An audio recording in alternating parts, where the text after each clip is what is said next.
icon. Oh, a swap. Oh, Oh no, but a swap followed by a light bulb. Here. 4-man mosh pit followed by a tomb. Oh no! Oh, here's Light Bomb coming in on the Genji, and that's a 5-man Light Bomb. They're gonna follow up, and they're gonna get 1, 2, 3 kills. And it's gonna be everybody dying. Oh my God! When does this happen? Everybody's dead.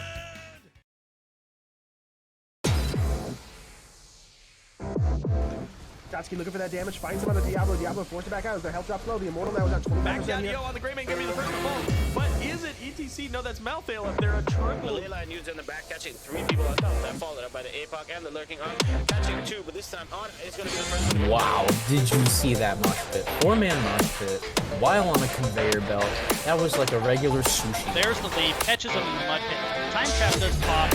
Mosh pit goes out. Ruby's still in trouble. Pops to stay a while and listen, but it's not going to matter. Here comes the Roll1 on the backside. The Visual gets under and then stunned. Oh my goodness! The combo! Getting shrunk down, ETC getting killed. He becomes dog food for the Grey Man. I didn't think they had a chance. I thought it was all over. We said all or nothing, and they got absolutely everything.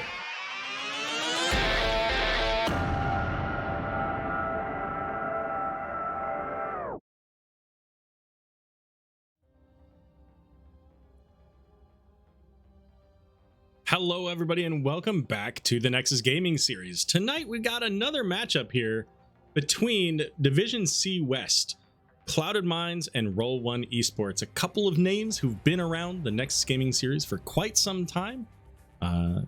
Cast a few games for each of them over that time. And tonight, we're going to get to see them playing against each other. Tonight, I've also got my own special guest. She's probably not going to hang out here too long. As you can see, she's pretty much like, what the heck, man? You got me off the couch just to come over here and show me off. But this is Alpha, my good friend Alpha. I do have a an emote of Alpha out there in the channel when she's much happier than she is right now. So it looks like if you've been here since the last match, well, let's take a look at our maps, and you're gonna find that hey, Arrow's happy because our first game is gonna be on Towers of Doom. We literally just came from there. Are we going to get as exciting as a game as we just had? I don't know. But the potential is there. So our bans here, Clouded Minds banned out the Dragonshire and Sky Temple. Kind of seeing that Sky Temple banned a lot of late. Volskaya and Abraxas banned out by Roll1Esports. So gonna stick to these other maps, going from there. All right, you. I'm gonna put you down. There you go. Thanks for being my monkey. And let's see here. So let's take a look at where these standings are so far for Division C West. So Clouded Minds currently ranked at the #1 spot there. Roll1Esports, though, not far behind them. 1 point, 9 points to 8. This is an important match. Determines who's going to be at the top. Because even if this goes 2-1 in favor of Roll1Esports and ties up the points, the winner of this match is technically at the top. So we will see. Evening, Max. Good to see you. So, game #1, Towers of Doom. Great place to start. I always like it when it's like a game 3 on Towers of Doom. But I'm willing to accept a game 1, because that means that we definitely get it. And that's always enjoyable. So if you've been here for a couple hours, that's not quite a couple hours, hour and a half. Thank you for being here. Make sure that if you haven't already, that you hit the follow button so that you can get the alerts of when I go live with the Heroes of the Storm casting with the Nexus Gaming Series. That is not super regular, much like this match and the one before it. Oftentimes I'm going to pick them up kind of last minute, and I have to cough. One moment, please.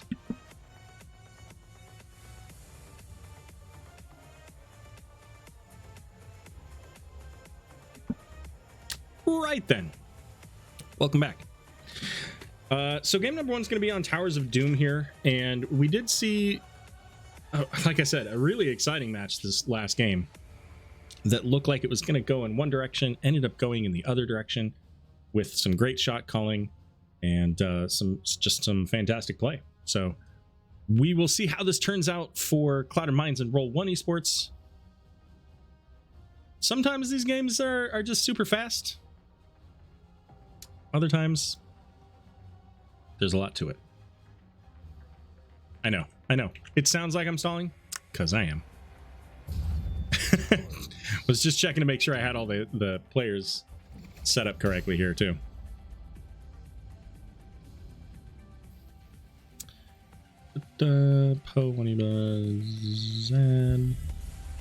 Nope, no Big Beard. That's gonna be Mongoose tonight. Okay. Well, here we go. We're in our draft.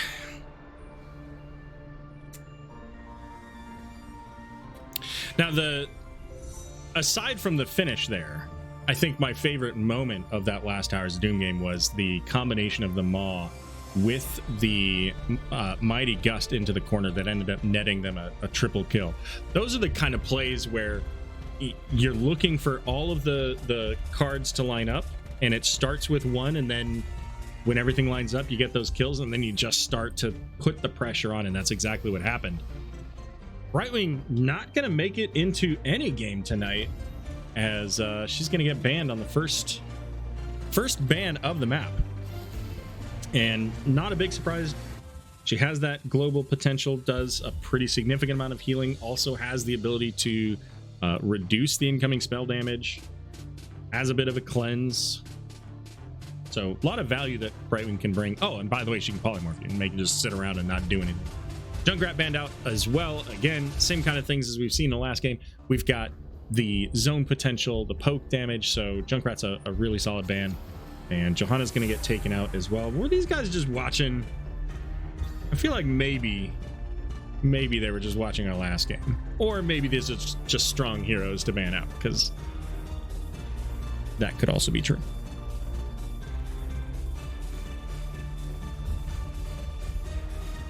Now, if they were watching last game, Stukov?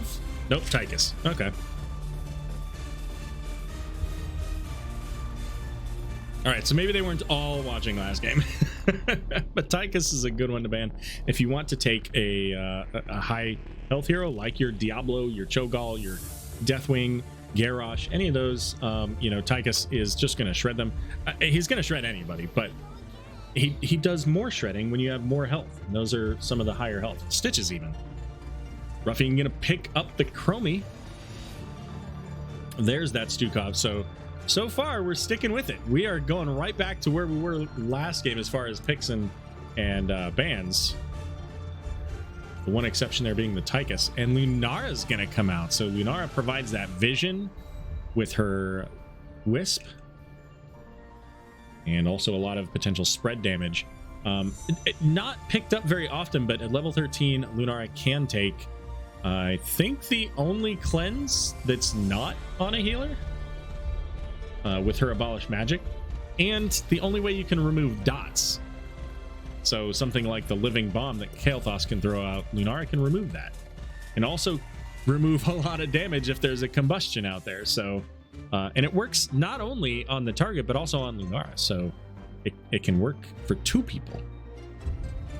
We are going to continue on with the Anduin. So we've got the potential for a Light Bomb into a jet propulsion. Big AoE stun followed by an AoE stun. Could also have the bunker for the protection. Anduin then gets that leap of faith to pull them out. Malthael going to get taken out, so no Angel of Death. And Nova going to be... Come on now, it's got to be first pick Nova. Otherwise, Mongoose isn't going to take it. Mongoose isn't going to take it anyways, but going to take out the Nova anyways. So no sniping from the shadows for Roll1 as Rock Your World... Oh, maybe it would have been Mongoose then. Okay. Rock Your World taking a Nubarak, and we got Hogger here for Zad. Last two picks coming up for Clouded Minds. They need one damage and one off lane, most likely, possibly a tank. But I think most likely Blaze is going to be their tank. It's gonna be something to go along with the Chromie traps, and there you go. You've got Arthas now, can provide slows. I'm not sure which of them is gonna take the off lane at this point. I kind of assume that it's gonna be Arthas, right? Arthas into Hogger. And then you got Zul'jin. So Zul'jin can do a lot of damage into the Anub'arak. Anub'arak is a tank that wants to deal with spell armor stuff, like Chromie's attacks. And then Jaina's going to be the pick here for Mongoose.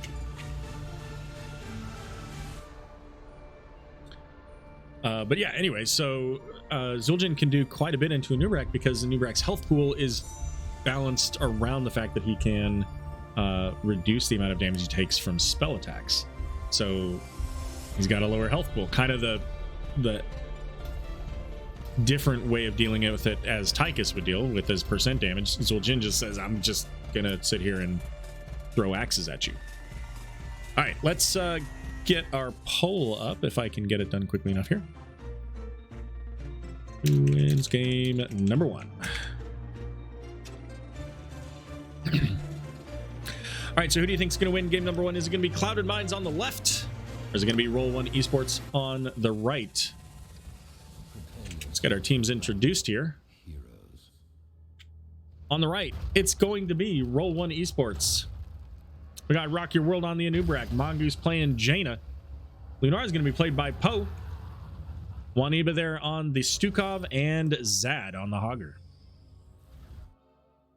And off to the left, it's Clouded Minds. We got Peach playing the... Did I change? Now I got to make sure I have that correct. Peach playing Anduin. Is that correct? Is that what I have? Nope, I had Abathur. That's kind of silly. Well, the pop-ups might be wrong, but anyways, Peach is playing Anduin. Star Knight there on the Arthas. We got Trelena on Zul'jin. We've got Ruffy. They are off. Let me just go ahead and fix these real quick. I didn't see that they changed to Arthas and Blaze. A little bit of a fight going on here while I'm fixing names. Arthas going to get the Leap of Faith out of danger, so Star Knight's going to be okay. But anyway, Star Knight's playing the Arthas. We got Ruffian on the Chromie, Trelena on Zul'jin, Peach on the Anduin, and we got Kian on the Blaze. Let's just pretend that they were all accurate from the first round instead of being incorrect. Shall we? All right, looking at our talents. So the Anub'arak going into globe talents, same with Jaina. So expect to see them focusing on getting those globes whenever possible. Quick rotations here with Jaina being able to clear the waves. And the bottom, we got Star Knight, just kind of playing defensive there, making sure that the Anub'arak can't cause any problems, but also that there's vision to make sure of anybody else coming. Howling Blast here for the Arthas, along with the globes for Blaze's Pyromania. So that's going to give Blaze an unstoppable. And right now it's Blaze versus Hogger. Arthas into the rest of the team. And I think that's kind of a zoning potential, but also, wow. I didn't think that was going to get the kill onto Anub'arak, but Anub'arak a little late getting out of there. And I believe that was a Death Coil probably that finished the job there. First blood coming in about 140 on game number 1 here, as Hogger doing some damage into the walls here. Splitting the XP from the Lunara and Hogger, trying to get those 2 lanes. But because of that, bottom lane and that kill onto the Anub'arak, Siege Camp able to get in here, take out the towers, and that gives Clouded Minds a nice start in the bottom half of the map here so far. Arthas going into the Frozen Wastes. So once he completes that quest, basically just doing damage to the enemy team with his Tempest. Once he completes that quest, that chill will linger, forcing everybody to be slowed for a little bit longer even after they've left the area of effect. Chromie with the time trap, providing some vision. As once again, as I mentioned, some zoning potential from Arthas. He's not very quick at getting out of things, but he's able to slow everybody else down to make sure that they can't get to the rest of the team. So as long as Anduin can keep him healed, and the Death Coils will help him out with that as well. ultimately anyone can leap of faith him. So Hogger and Blaze both going to be able to pick up theirs. Blaze is pretty low, so may not be able to come down quite as quickly as Hogger, but the zoning from Arthas pushing everybody back. So far, not able to get any channel time though, as Hogger's on his way. Blaze is coming down too. A little bit low, sitting about half health. Silence coming out onto the Arthas, so he can't do that self-heal. Burrow charge, I think missed, but I'm not positive. Big root there onto the Anubrak's going to lock him down and secure them and kill. Star Knight, though, going to trade out 1 for 1, but Blaze coming in with a massive jet propulsion, going to help secure the kill onto that Jaina, and it's actually now going to be 2 for 1. Trelena is saying, I'm getting some shots here. I'm stacking my baseline quest here. Oh, and that just missed on that Hogger stun. But a lot of stall potential here from the side of Roll1Esports. They get that silence out. And Kian going to be the one to fall this time as Hogger coming in, knocking him into the wall, getting a little bit of a stun on that Blaze. And now Roll1 says, hey, we're going to go for these points. Anubrak diving in does get the stun this time out onto Zul'jin, and that's almost certainly going to give Roll1 their opportunity to channel here and get themselves the second altar of the 3. 7-6, although 7 coming up in just a moment here for Clouded Minds. And this is what I was talking about earlier, is that aggression. You get some kills, go make something happen with it. And they do. They go pick up some siege minions. Probably get a little structure damage out of this, unless, yeah, I was going to say, unless the Clouded Minds can get there really quickly to avoid them focusing on the wall. So 1 tower. So good balance there for them. They get the 1 tower. It's not quite as much as what Clouded Minds was able to get, but it's a good place for them to start. They get a little bit more XP, evening everything out now. Both teams sitting at level 8 and working their way towards those heroics at level 10. Looking at our heroes, it wouldn't surprise me to see Hogger go Loot Horde, just because then you've got the Anubrak that can dive, Hogger can dive, and Lunara can dive if Lunara takes the leaping strikes. That does kind of expose your Jaina and Stukov though, so you know Stukov may, if that is the case, Stukov would probably go Flailing Swipes just to make sure that you know the enemy team couldn't do the same. That said, there's not much on the engage side of things for Clouded Minds, right? They've got the jet propulsion. That's mostly it. Arthas has to casually make his way up very slowly. Speaking of casually making his way up here, they were trying to catch the Hogger. The root just going to provide an additional stack on his level 1 quest as our next altar phase begins. And it looks like Blue's in a pretty good position here. Zul'jin going to pick up the left altar, Jaina working on the right altar. Neither team really looking to push in. Roll1 a little bit ahead in XP though by about a half a level. There's that level 10. So wouldn't surprise me if we see them look for the engage here. They see Blaze up top. They don't have a whole lot of time. I think maybe they could have made that happen with as far up as Clouded Minds was. They are going to get the charge out onto the Zul'jin. Silence coming out, going to zone Trelena away. Cocoon out onto the Arthas. A little bit of a miscommunication there as the massive shove out onto Arthas not quite landing thanks to the Cocoon. And Chromie with that slowing sands. The level 10s came up probably just in time for Clouded Minds there, as Arthas did use his ghouls, his army of the dead.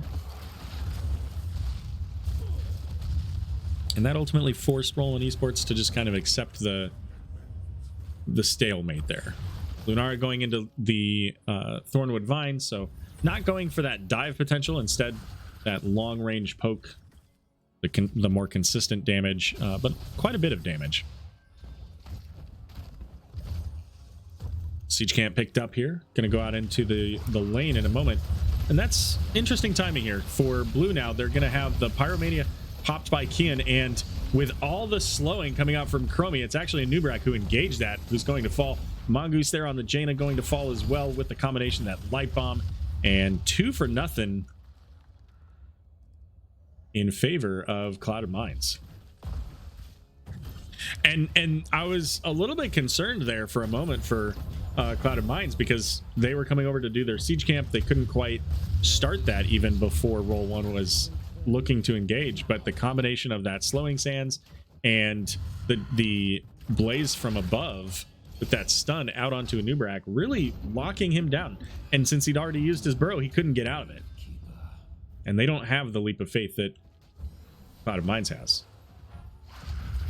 So they can engage in, but it's much harder for them to get out if they do go in. So they Roll1, if they're going in, they've got to be able to find a kill so that they can continue the pressure. Oh no, Zul'jin. Oh wow, what a combination there. The stun out of a Nubrak and then Stukov there. Does Stukov have low blow? Let's take a look. Yeah, that's some low blow action right there.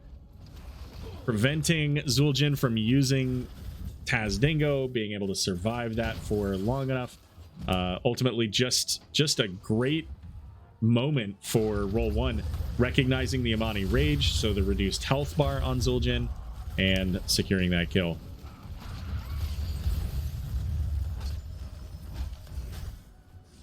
Next altar coming up in the mid lane, so not a significant advantage for either team out of that. Level 13s are here. We'll take a look at those talents, and it is actually going to be Abolish Magic. Check that out.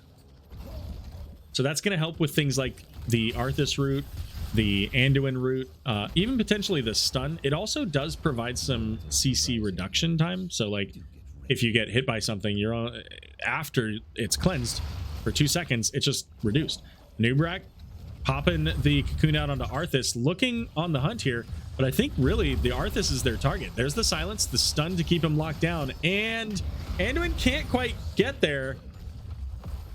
I think they were thinking about it. Let's take a quick look and see if they did have Leap of Faith. They just couldn't quite get close enough safely to get that Leap of Faith out there, and so Arthas sacrificed there to the Roll1Esports team.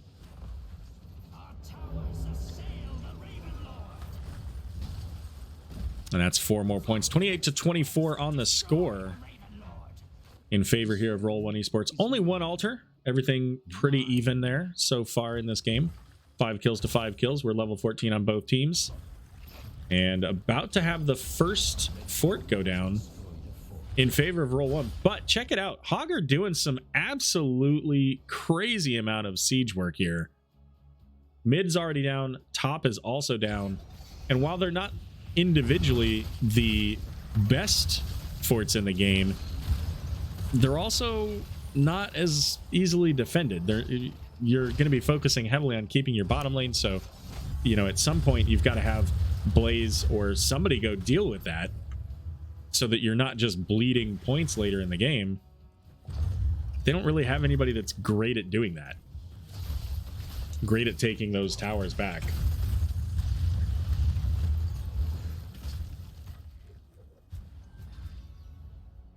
Siege camps picked up both sides, I think.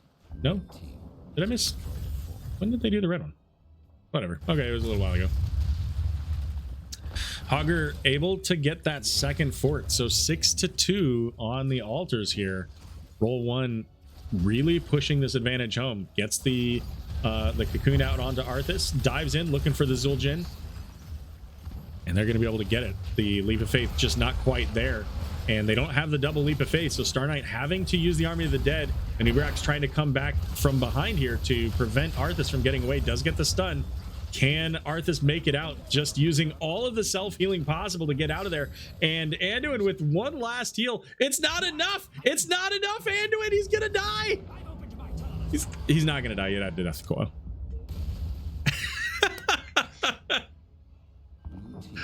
Oh my goodness, Arthas over there with the butt clenching moment. Star Knight like, no!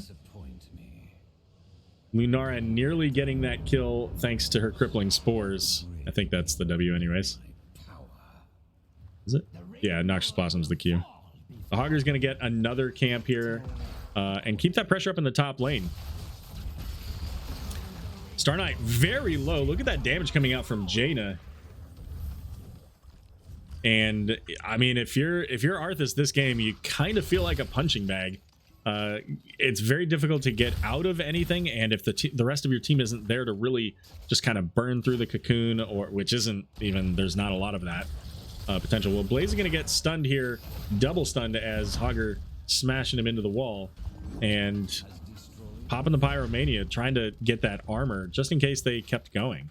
But ultimately able to defend that mid fort. But this is what I was talking about, spending the resources to get top and mid back. You lose bottom, and arguably bottom is worth just as much as both of those towers if you're able to defend it throughout the game. So, and this is the reason why right here, 3 siege minions, those are each points, so gonna get the defense at least to be able to clear those out. But you've got 2 altars coming up here. These are each worth 5 points potentially. And that bottom one is the safest place for Roll1. They can pretty comfortably get that without any significant concern. Most likely we're going to have the fight over mid. Although, I don't know. I mean, Hogger's not here yet, but they haven't really been using the Hogger too much in most of these team fights. But this is really the first time in a while that it's been all 5 of Clouded Minds on the table here. So let's see him kind of just saying, we'll go 1-1. Hogger's going to use that Hog Wild to pop Unstoppable and get through. And again, even though that's 1 altar apiece, that's 5 points from Roll1. That's 3 from Clouded Minds. Anubrak coming in, looking for the Zul'jin, does pop the Amani Rage, and the silence is out. Anubrak dives out with a sliver. Peach, however, in mega danger, has the water elemental going back there, and holy cow, that was close. Anubrak and Anduin both so very low. The Zul'jin quite low as well, but they couldn't quite secure the kill on that. The silence was just not quite where it needed to be. Just an inch or 2 away. Red team looking for the Blaze, maybe. Rotating up. If Hogger spots this and knocks him back, never mind. They're just going to go for the tower. Not quite going to get it. Lunar's poison doing some damage there, but it's going to remain alive. And, you know, ultimately, that's not a bad place to be. Didn't we just have 2 down here? Doesn't happen very often. Anyways, that's not a bad place to be, because this tower, like, you can take that down easily at any point. So doing it at the beginning of the altar phase right now means that you can almost guarantee that you'll be able to get an extra point. And you see, that's why Blaze is here, because Blaze knows, like, Zad's right here. This tower is going down. Even the minions would take out the tower by themselves. And this is game if Clouded Minds doesn't get at least 1 of these. We see Lunara heading down to the bottom. This, I was gonna say, is maybe a rough decision here. Blaze is trying to stall things out, but it's 4 versus 1. Pops the Pyromania for the Unstoppable, uses the bunker, and there goes 3 points. So Clouded Minds able to continue to survive in this game. Leap of Faith coming out is going to keep Kian alive. Chromie the one into the cocoon, and this time it's Zul'jin securing the kill onto Anubrak, but falling in trade. Root going out onto Stukov. Can they get any more? Nah, the massive shove thrown away.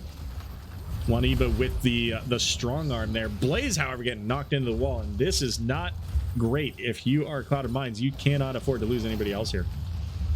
Leap of Faith used to keep the Arthas alive, and there goes 5 more points off of Clouded Minds' core. So 3-20, but 3 is enough if they can get a couple of kills later in this game. The long death timers make it easier to secure value here. And right now, Clouded Minds saying, we only have 3. We can't let them have this boss. Zad falling unbelievably low, is able to hog wild right out of there. And that may have just saved the game for Clouded Minds. If Roll1 is able to secure that boss, it's game over. And if they don't have Hogger right up in the front like that, taking all of those shots and all that damage, maybe they can be aggressive into the rest of Clouded Minds. But now it's a little bit more even of a fight. The question is, can Clouded Minds get here in time? There's the cocoon onto Arthas. The Boss is going to fall, and there it goes. Blaze with the jet propulsion gets stopped right at the edge. And one last kill out onto Lunara. Chromie finishing that one just before the just before the boss points go down and take the core out.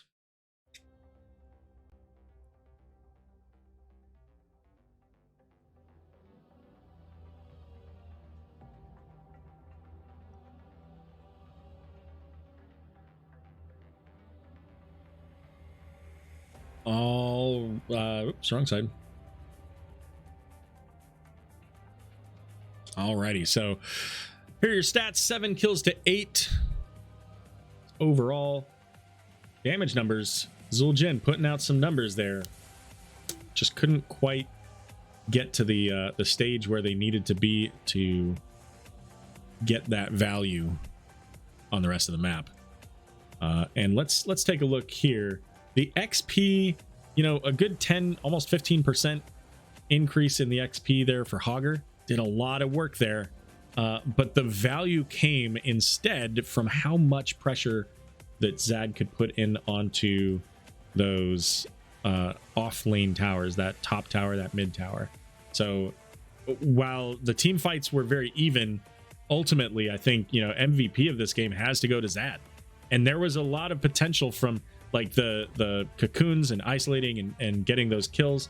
The Anduin leaps, like there were so many moments of this game that were just one auto attack of anything away from killing people, but ultimately the victory coming out, I think, because of the offlane play. And that's not, you know, that's not something you really get to showcase a whole lot, because of the fact that a lot of the offlane game is just kind of sitting there killing minions, doing it again, like just going back and forth. Occasionally have a little bit of a skirmish, but you don't often get the opportunity to really have a huge impact on the map that then provides your team strategic advantage, whether that's from the presence on the map, catapults, things like that, whether it's having more XP, whether it's having more vision, like all of those things contribute to where your team can position. Doing things like taking those top 2 means that you can get the bottom fort and make those altar trades, that 5 for 3, where you just get it because you have the map presence. Really sets them up for that game. So Roll1 coming out with the first victory here. Our next game from we'll get the choice here from Clouded Minds as to whether they want map pick or first pick, and we'll see where we go. So I'm going to do a quick video clip because I want to take a drink, and we'll be right back when we find out where we're going for the next map. The Dark Nexus. It is mine to wield, to control. I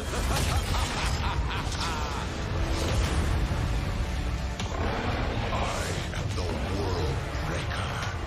The world heaves with my torment. Show me my enemy. Acquiring targets. I return. For Adun. From order comes justice. Glory to the firstborn.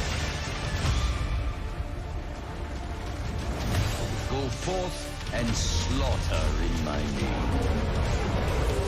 The Raven Lord demands it.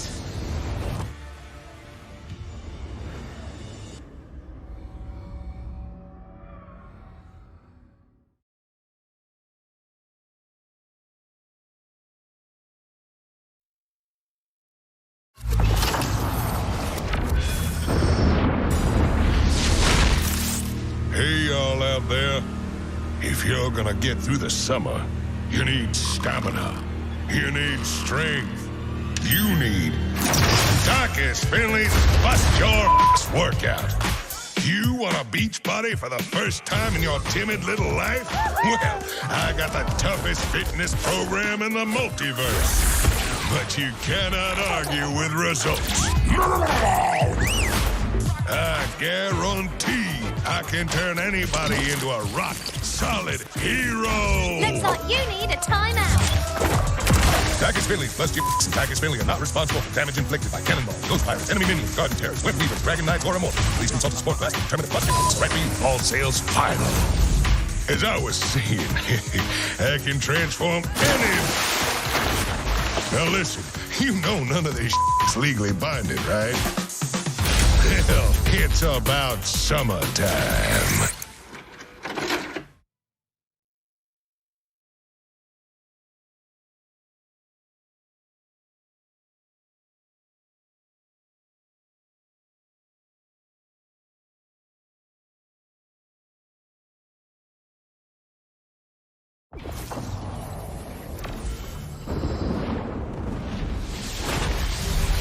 You know, I've been in more scrapes and adventures than I can count. That being said, I've never seen anything like this. Hail, hero. Is that a frog in a bubble? Oh gosh, they are so cute. Well then, there's so many friendly people here. Coming through. Love the hair. Oh, the cavalry's here. This place is awesome! I found some Vikings!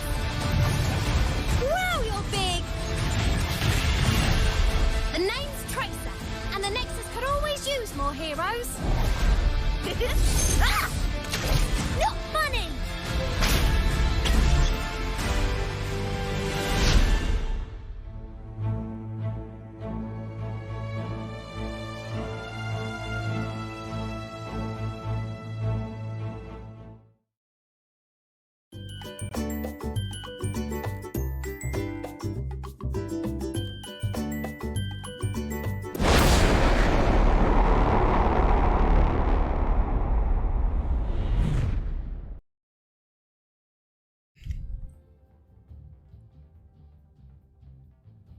All right, welcome back everybody here. We've got our next map. It's going to be Infernal Shrines. So another larger map, a little bit different play, and not one we've seen yet tonight in our cast here of either of the teams, either of the games that we've cast.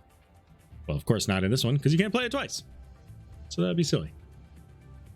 Oh, let me fix the audio on this here.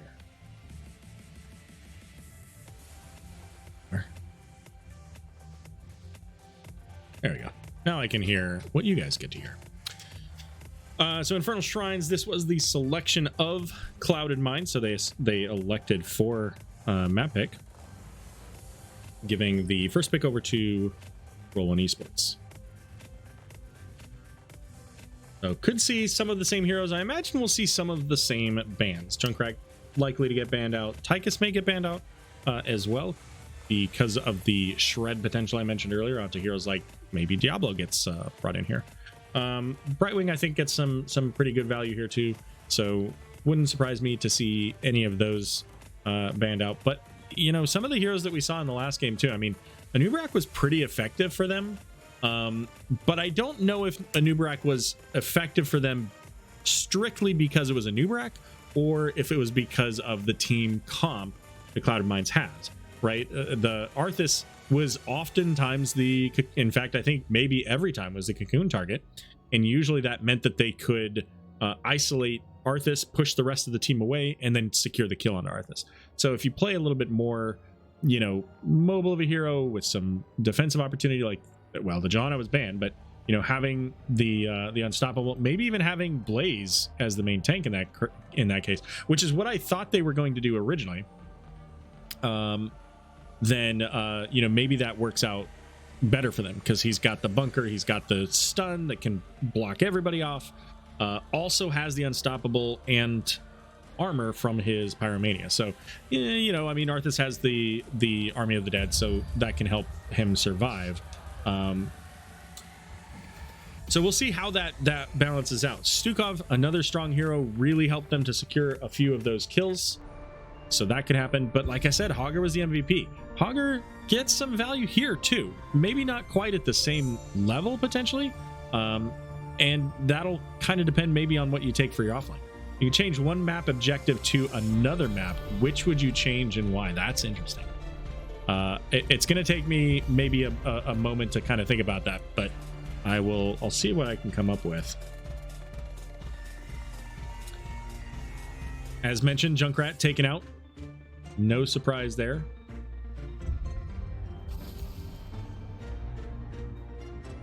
And the Johanna following as well.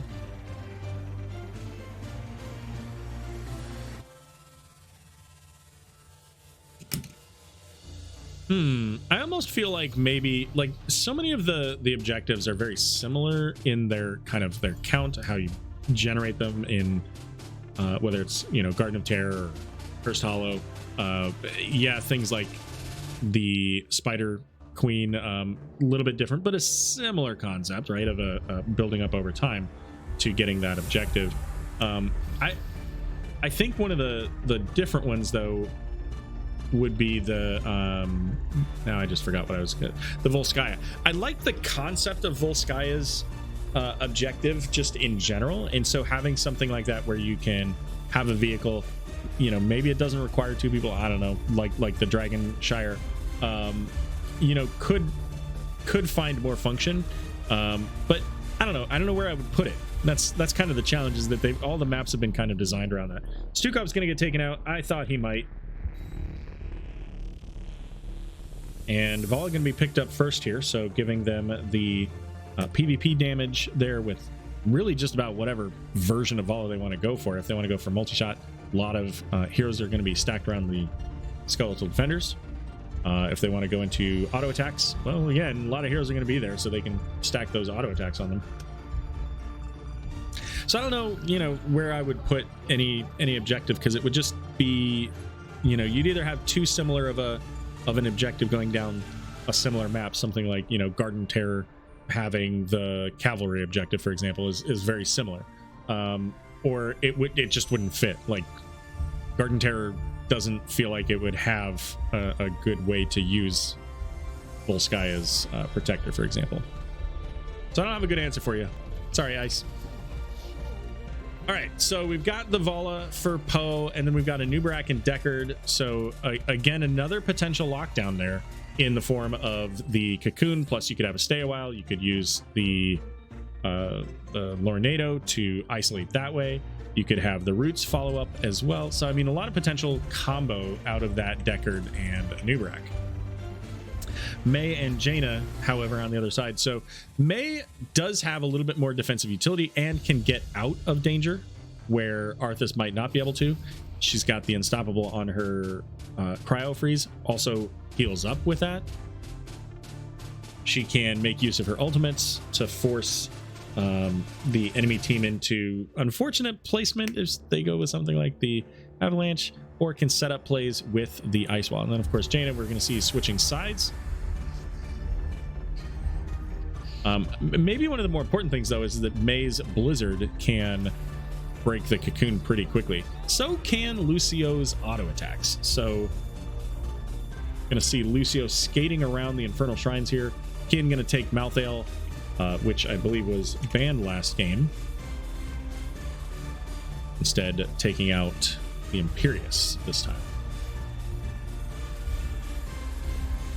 Data's Lucio, yes. Okay, got everybody. Number 4, number 5, gonna be Falstad and Blaze. So getting a little bit of a swap on the heroes here. And Falstad, we saw how much value Falstad brought on the earlier Towers of Doom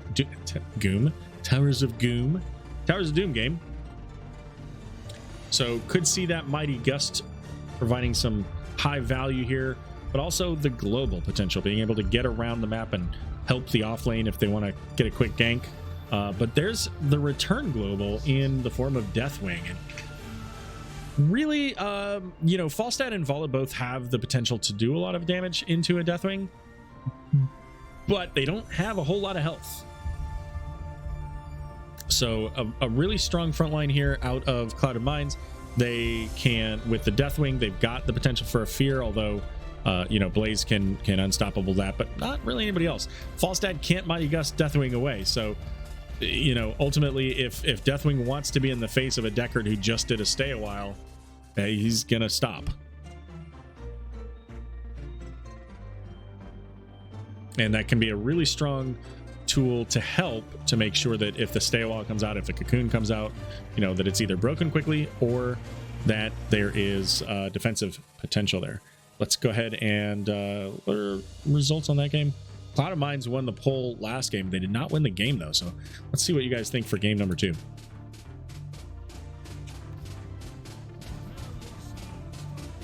All right, poll is up. Vote in chat. You got 2.5 minutes from when you hear this from me. And in the meantime, let's go ahead and get our teams introduced. And hopefully they didn't change people because I didn't check that. On the left, we've got Trelena on the Deathwing, Star Knight on May, Ruffian going to be playing Jaina, Kian on the Malthael, and Lucio going to be played by Peach. And that is for Clouded Minds. For the red team, it's going to be Roll1Esports. We got Poe on the Vala. We got Zad on Blaze. 1E, they're going to be playing the Deckard.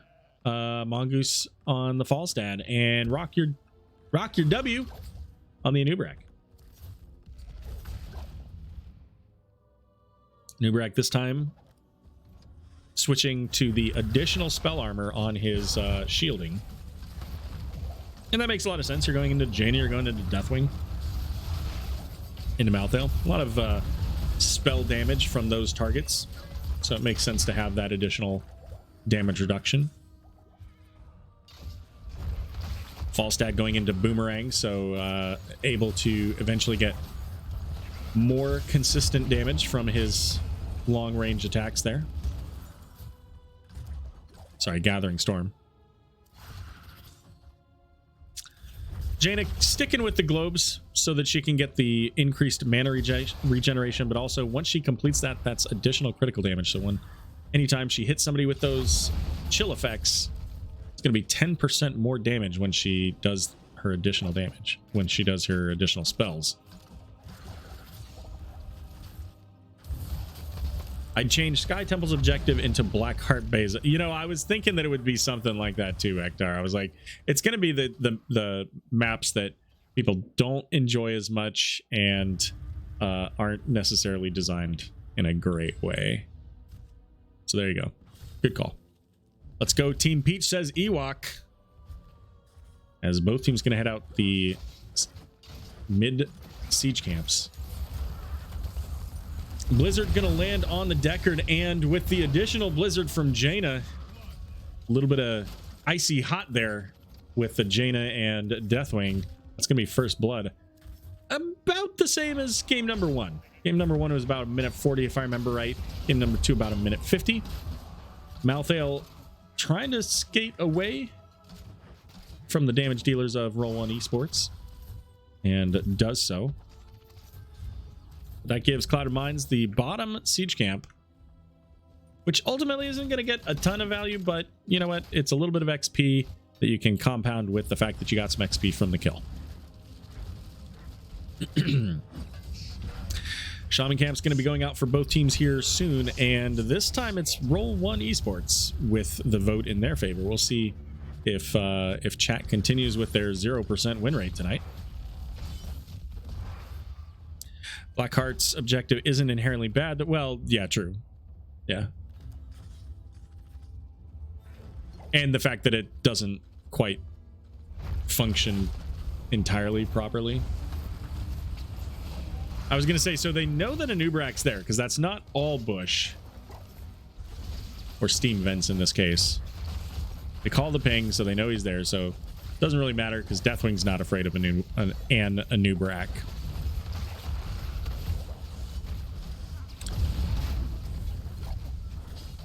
So far, 13, almost a quarter of the way here. Actually, over a quarter of the way for Clouded Minds. Jet Propulsion coming in onto the May. She does have her Unstoppable, is going to avoid the root because of it. Falstad real low, has to turn around and go the other direction because of the Deathwing, and that's going to be another kill.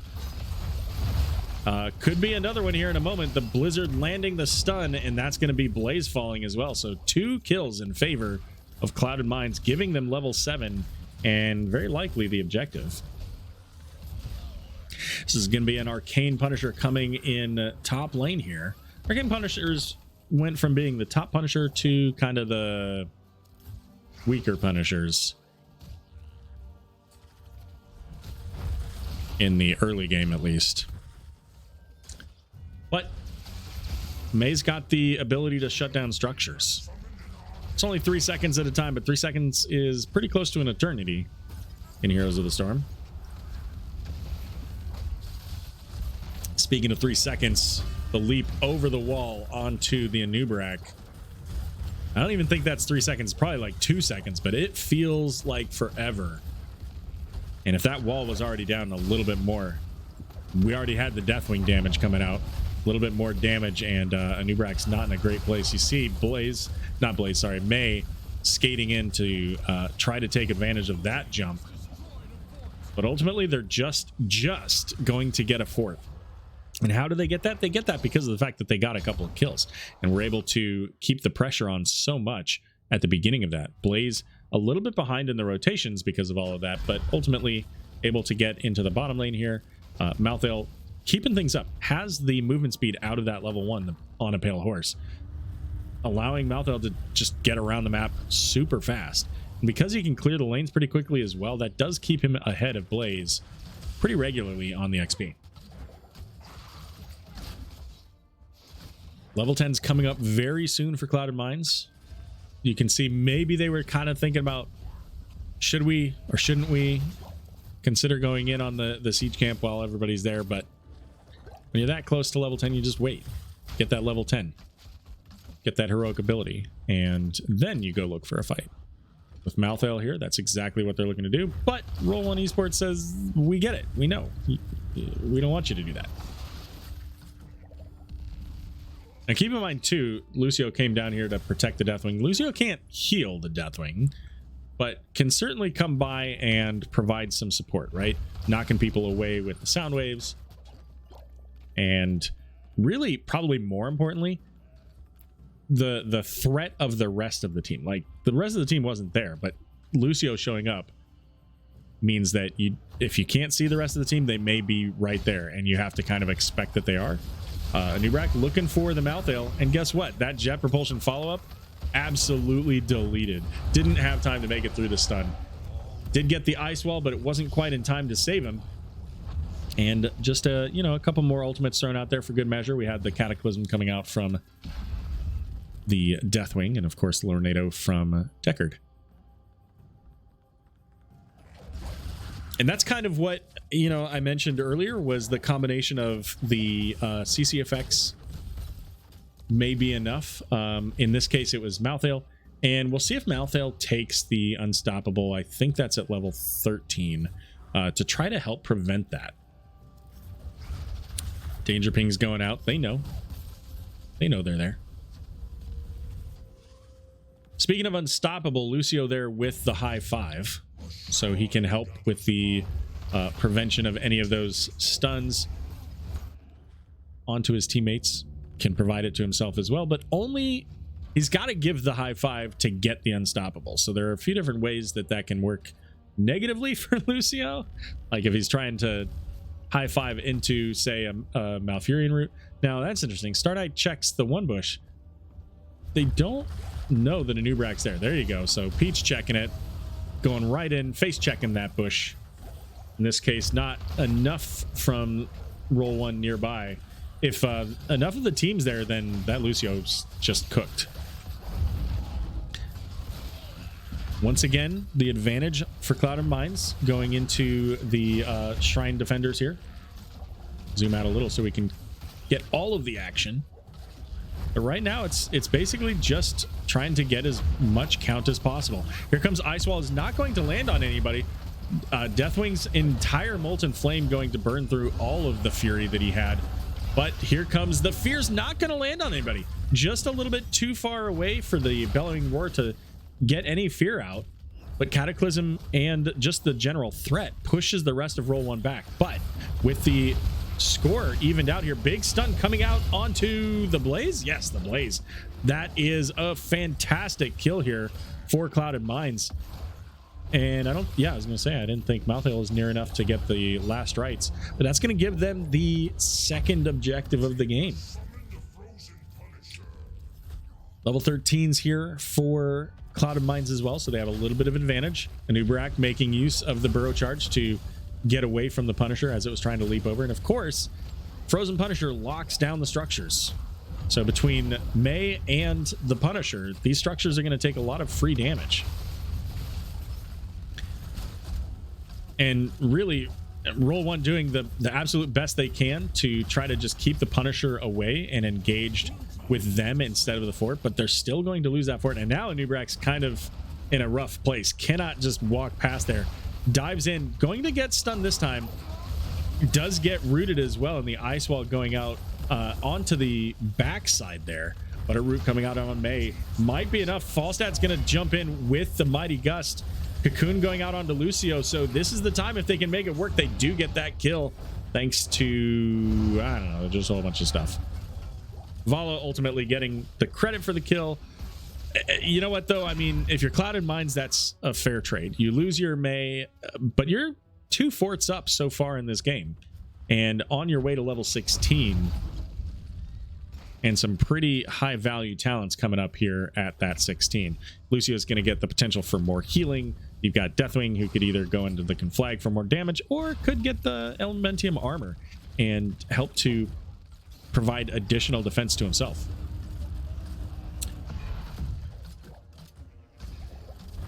Could go either way on that.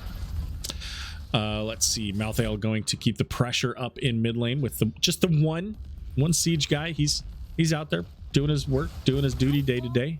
Icewall's going to come up, is going to isolate the Blaze. Stun coming out from the Blizzard and Molten Flame. The bunker, though, allowing Blaze to sneak out of there and walk away to safety. One ultimate for one there, as Blaze used the bunker, Mei use the ice wall. About same cooldown, I think. Let's see. Bunker is 70 seconds. Ice wall is, where is it? There it is. 60 seconds. So it's close. All right, Blaze is showing at the bottom of the map. Anub'arak's going to get caught by the root from Jaina. Is also going to get hit by that stun at the very edge of the Blizzard. Lornado going to push everybody back, and this is the aggression that you want to have. You know that Blaze isn't here. You've got an unstoppable Deathwing. What are they going to do? Deathwing goes and stands on the point. Can't do anything about it unless you can kill him. And right now, without level 16s, that's not happening.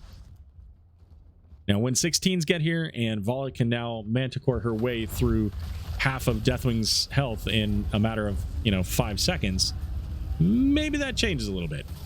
And I believe that Falstad might not be going into the percent damage. He can still do a lot of damage, but probably not going into the auto attack percent damage. Instead, the cooldown reduction for his Tailwind and the movement speed, so that's helpful. Anub'arak dives in on the Malthael. Coming in, Ice Wall might be enough to save Kian. It's looking dicey. Bunker is used, so that's gonna end. Yeah, that's gonna end up taking Anub'arak out. Vala also falling in the background there to the Jaina.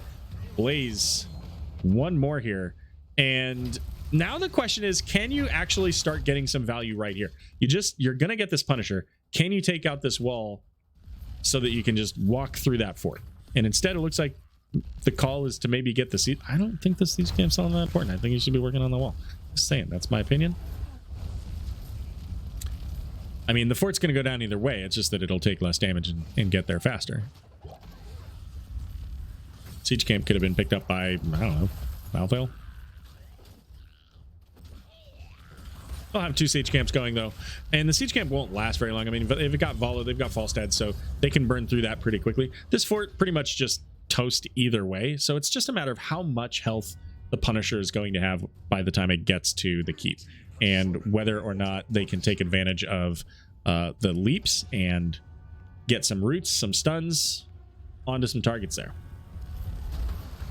Mortar Punisher throwing out the big bursts of damage there. And once again, Roll1 trying to pull the Punisher back away from the structure so that they can get a little bit of damage on it and try to keep the structure alive as long as possible. There's the leap. It's on to Falstad, but just not quite the timing. They need just a little bit better timing on that, and that Falstad is some fried chicken. Mighty Gust going to push most of the team back, as mentioned earlier. Deathwing, he doesn't care. Might see the first keep fall here. It's already sitting at half health. The Punisher, however, is going to fall, and they don't want to deal with the potential of the Lornado. Well, maybe they don't get that opportunity. Anubrak's going to get cooked like some bacon here as... Wow! I did not expect that to happen. Anubrak getting taken out by the last rites.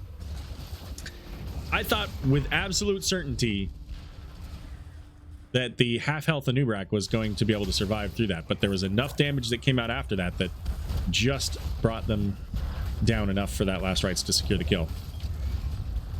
Blaze with the jet propulsion has that extra damage, so even though Deathwing doesn't care about the stun, the extra damage bringing Deathwing down low enough now that ultimately Trelane is going to have to go up. And this, I think, might be the first time that Deathwing's gone up in the air this entire game. Am I correct? Anybody want to fact check me on that?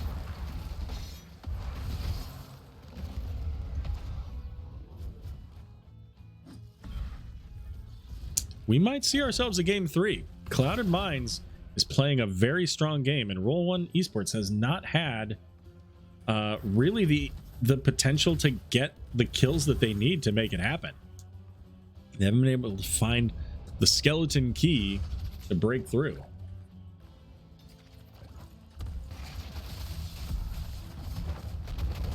Bottom fort going down very quickly here as level 20s available here for Clouded Minds. And not much you can do with that. I mean, if you're Roll1Esports. Vala going it fully into the multi-shot build, so really looking for the reset cooldown from having her hatred kept up. And I don't know, I think that might be part of the challenge here is that you're not able to get enough damage out onto the Deathwing to force Deathwing to really play defensively. I think if we saw Vala going into that Manticore for the percent damage, maybe this goes a little bit differently, because you, as Deathwing, you can't really then be up in the face of that Vala and everybody else that's there. I mean, you can, but your health goes down really fast because Vala's got the extra attack speed, and every third attack takes off another 5% of your health. So maybe that goes a little bit differently until they get level 20s. And even with level 20s, I'm not really sure how they deal with the fact that Deathwing's just entirely unstoppable. They almost have to find, like they did earlier in the game, they almost have to find somebody isolated like that Malthael was, get the pick there, and then try to snowball from there. But right now, next Punisher's coming up, and this Punisher's going to be another frozen Punisher, so can't afford to lose this. If this Punisher goes in favor of Clouded Minds, that keep is dead, and quite likely the core is dead.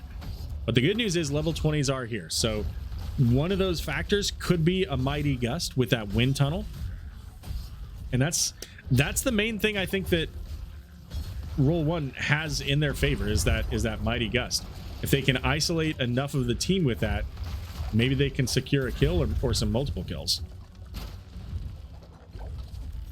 Clouded Minds pulling back. They've already got 17, almost to the halfway mark. Deckard has endless potions, so oh, here we go. Double ice wall. But Cocoon out onto the Mei, so there's no stun potential. Not Falstad. Jaina, however, along with Malthael, are going to go down. Malthael did get the kill out onto the Vala, but Malthael's back already with no one can stop death. Falstad using the wind tunnel, I think primarily just to try to keep things pressured away from them. And it's 1-for-1 here. Vala down, Jaina down, or it's effectively 1-for-1 as Malthael's back. So Roll1's got to find a little bit more here. but they might be able to just get the Punisher sitting at 35 stacks, and they do, so that's going to go in their favor. Volstad is heading where? Volstad's heading to try to save top as the catapult pressure and that shaman camp nearly taking out this keep. We'll come back to the middle in a minute, but let's check out how much damage this is able to do.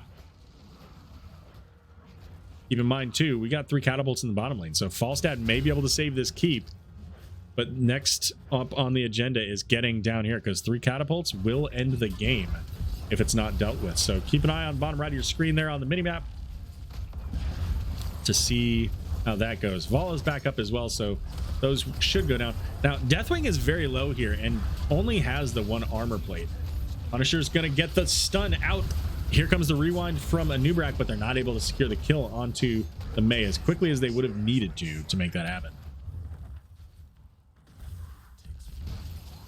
That is the first fort of the game for Roll1Esports. Almost 20 minutes in. Level 21. Now they're seeing what they can find elsewhere here. It's not going to be this siege camp. There's the Mighty Gust Tunnel, and that is entirely for defensive purposes to keep the rest of the blue team away. Top fort sitting at about 5% health.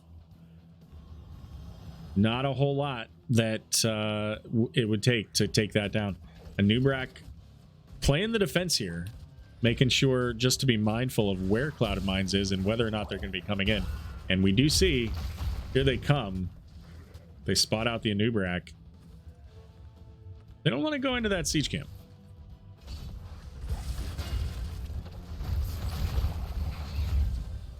Is going to get picked up by our red team. And Shaman Camp up for grabs. And we've seen Clouded Mines be very aggressive about this camp a couple of times this game. They're going to continue to do so. Anubrak scouts it out, but Anubrak is entirely alone. And Clouded Mines knows it. They can see most of the heroes, but they're just going to focus on getting the Shaman Camp. Next Punisher in the bottom lane, going to be an Arcane Punisher. And that is a path right to the core, if Clouded Mines is able to pick it up. Still have a fort, although did get some damage onto it. So the fort for sure would go down if Roll1 is able to pick it up. Maybe even the keep if they're able to keep it healthy enough on its way there. Would be very difficult to take out the core though if you're Roll1 in that bottom lane. And I think that's what we're seeing here is Roll1's trying to keep this lane as clear as possible so that the minions can go up. Maybe even get a little more damage on the fort. They have to play very carefully though, because if they get too close and Clouded Mines comes in behind them, that becomes a problem for them. Deckard's setting up potions. Again, these are eternal potions. They will continue to respawn as long as they're fighting anywhere near them. Nubrak looking for the Jaina, gets the stun along with the double stun, has the rewind, looking for more. Deathwing, a little bit of fire damage out there. The wind tunnel and Malthael completely isolated. Falstad, the one going to fall here. Ruffian trying to run away on the Jaina, is able to secure the kill onto the Nubrak, and Vala going to fall to the last rites. And now Peach coming back says, I got this Blaze over here. Anybody want Blaze? But as you can see, Star Knight says, that's not how we win this game. We win this game by taking the top keep rather, and going right to the core. And this will take a little bit because, you know, Malthael not overly known for his core race. Deathwing does kind of okay, but a big stun on the Jaina could be enough to take her out if they're able to secure a couple more attacks on her. Gonna force her to pull back at least. A lot of pressure coming out from the minions as well, though, as the core falling under 60%. Blaze taken out thanks to Mei, and ultimately Mei gonna stall out anybody trying to come out, as that's gonna be game number 2 going over in favor of Clouded Mines. Hey Nika, good evening, welcome, good to see you.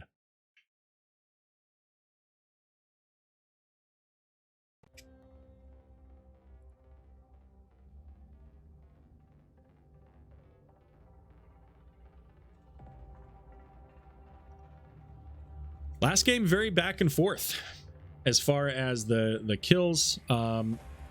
if I remember correctly, it was like dead even. It was like 9-10 or something like that. This game a little bit different. This one was pretty heavily in Clouded Mind's favor from start to finish, almost entirely.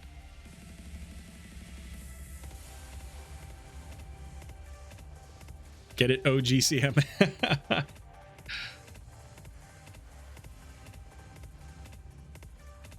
And our poll said that Roll1 was going to win. So there you go. Chat tonight batting 1,000 in the wrong direction. We call that a 0.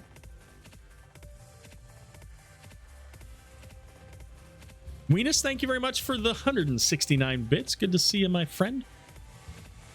If you guys don't know Mr. Weenus, which you absolutely should if you are here watching, make sure that you give Weenus a follow. He also is a Here's the Storm caster. Also has some of his own stuff that he does from time to time that may not be entirely appropriate for me to even talk about, so I'm not gonna tell you too much about it. But if you like a little bit of spicy behavior, I'm just gonna say, you know, with a name like Moist Weenus, you get what you expect. All of it. So we're going to go to a game 3 here, and it's going to be Roll1's opportunity to choose map pick or first pick. I somewhat expect that it's going to be another, first pick for Roll1. We'll see.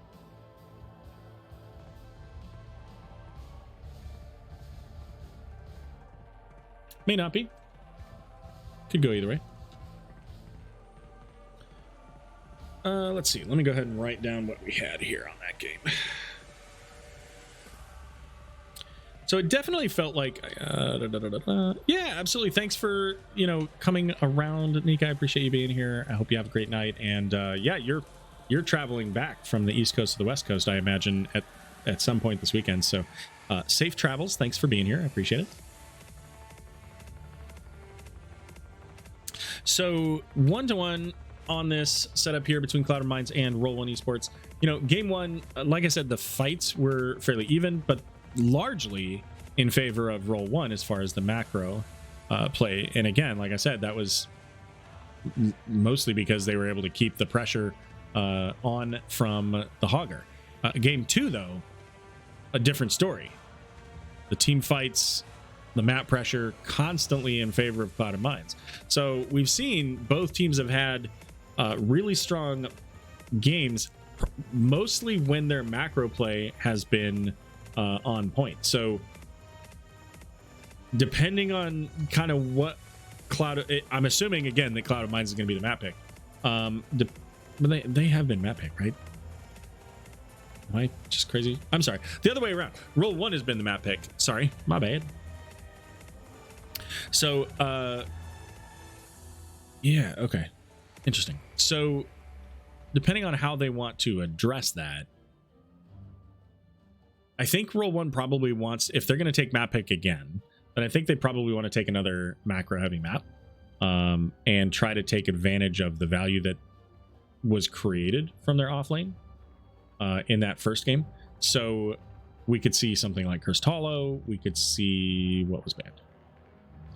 Sky Abraxas, Dragon Charge, and Sky Temple. Yeah, well, there you go. That makes sense, because that is basically, other than like Sky Temple, that's a lot of team fighting maps. So Cursed Hollow could happen. Garden of Terror is a pretty macro focused map as well, so we could see that. I think it's probably going to be one of those two, personally. We'll see. You know what? I skipped over it. I as soon as I said that, I was like, oh, look, there's another map that I missed because I wasn't scrolled all the way up. The other map, of course, being Alterac Pass, and that's where we're going.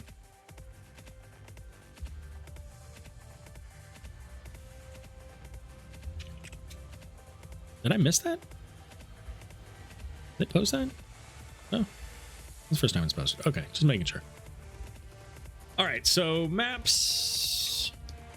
That's standings. I want maps. Maps right here. Game number 3. Are they on the right sides? Yes, they are. All right, so this was, yep, once again, the selection of the red team going to Alterac Pass. And it looks like everybody's the same. So good stuff there.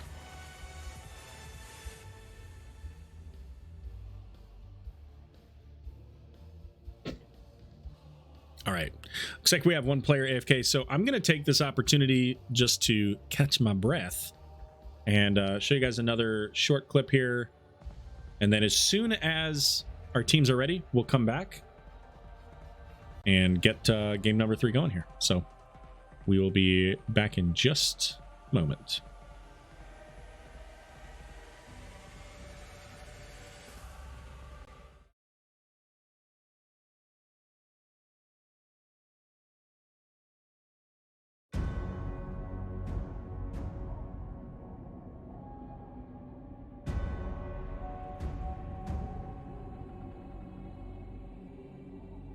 There is an eternal battle between light and darkness.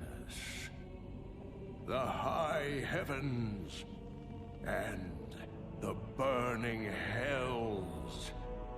Now, that conflict continues in a new arena.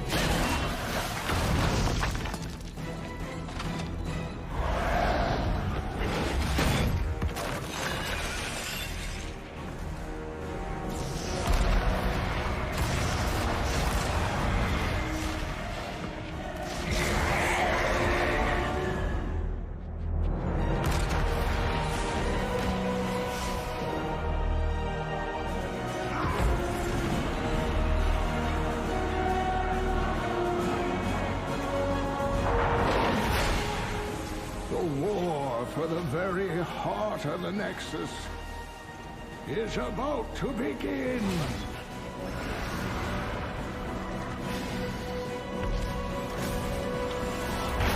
Which side will you choose?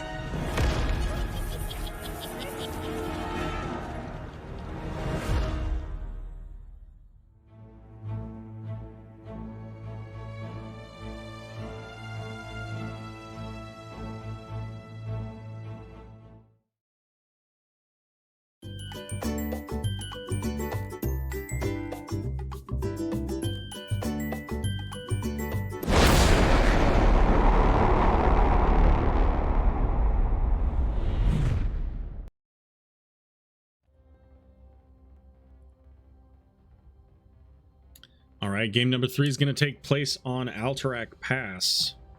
I believe this was the last map added to the game, if I remember correctly. And it's a 3-lane map, which we've so far seen a couple of. It's really important to be picking up the siege camps in the middle so that you can keep that pressure on, ultimately work on getting that structure damage down. Because the middle structures are the ones that provide you the most defensive benefit when you're trying to deal with the objective, and you're trying to get the prisoner out of the opposing team's prison. So keeping that as long as possible is important. It's also a lot of XP, so having those there. The bosses are oftentimes kind of left off to the side. They're there, they're gonna do something, and oftentimes if they're left alone, they'll take a fort or a keep, and if they're not, then they die just pretty quickly. They'll do a little bit of damage, but nothing too crazy. So we'll see how that turns out. We'll see if they're able to make use of any of the bosses. But the most important factor here is that the core has armor based on the number of structures available. And so as you clean through each lane, you take off 20 armor from the core. Makes it very difficult to kill a core early in the game because you don't do any damage to it. And by the time you get there, and even if you've killed some people, it doesn't matter because it's just going to regenerate all that health. Now they're going to be able to defend while he's doing a whole lot of spinny damage to you. Our first ban of the game going to be a different hero. It's actually going to be in the Anubrak here. And last game, the Deathwing really helped to make sure that the Cocoon was not a problem. This time, maybe signaling that they're not looking to go for the Deathwing. although Deathwing can provide a lot of value here. But knowing that that's on the table, maybe Roll1's got something up their sleeves for it. So Junkrat, Chromie gonna be taken out. Both of them provide that zone defense. Also a lot of poke potentials, so strong heroes on a map like this where you're gonna have oftentimes extended fights over the objective. And then the objective, of course, if you win it, sends out the Ram Riders or the Wolf Riders that give you additional movement speed, give you additional attack damage as well. Actually, well, really any damage. It's not just attack damage. Spell damage works too. But it also increases the damage and movement speed of the minions that are there, of, I believe, your summons. Like, everything that's there is going to get additional damage. And that's going to leave Stukov up. And Peach says, you know what? We'll take it this game.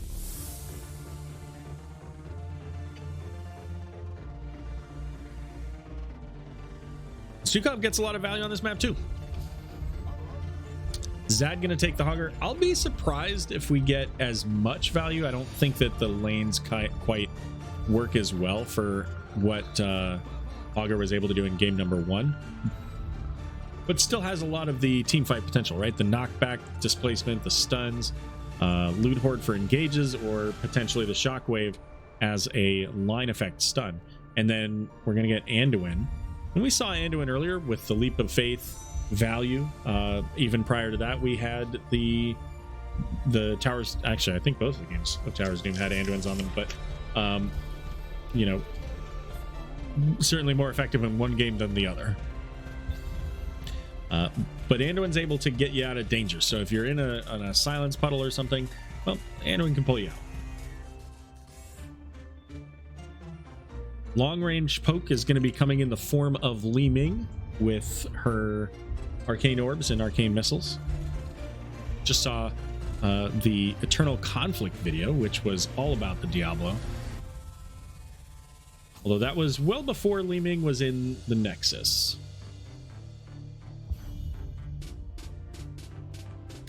And Deathwing's going to be taken out. I don't think that they were necessarily looking for it. But you know what? It was a problem.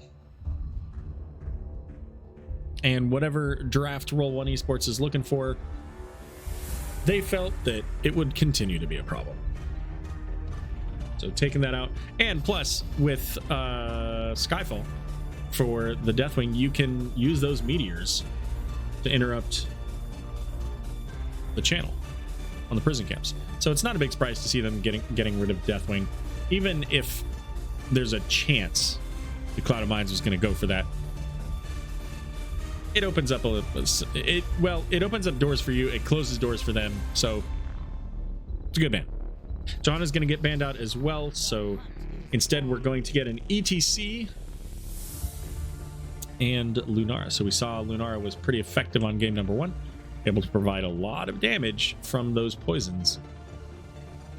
Nearly securing that 1 kill onto Arthas, but just in the nick of the time, the Death Coil coming back up to save that Arthas in that game. And ETC can provide some group healing for his team as well, if that's what they go for. So we're going to get Varian and Raynor. So Varian going to be the tank here with the very low cooldown taunt.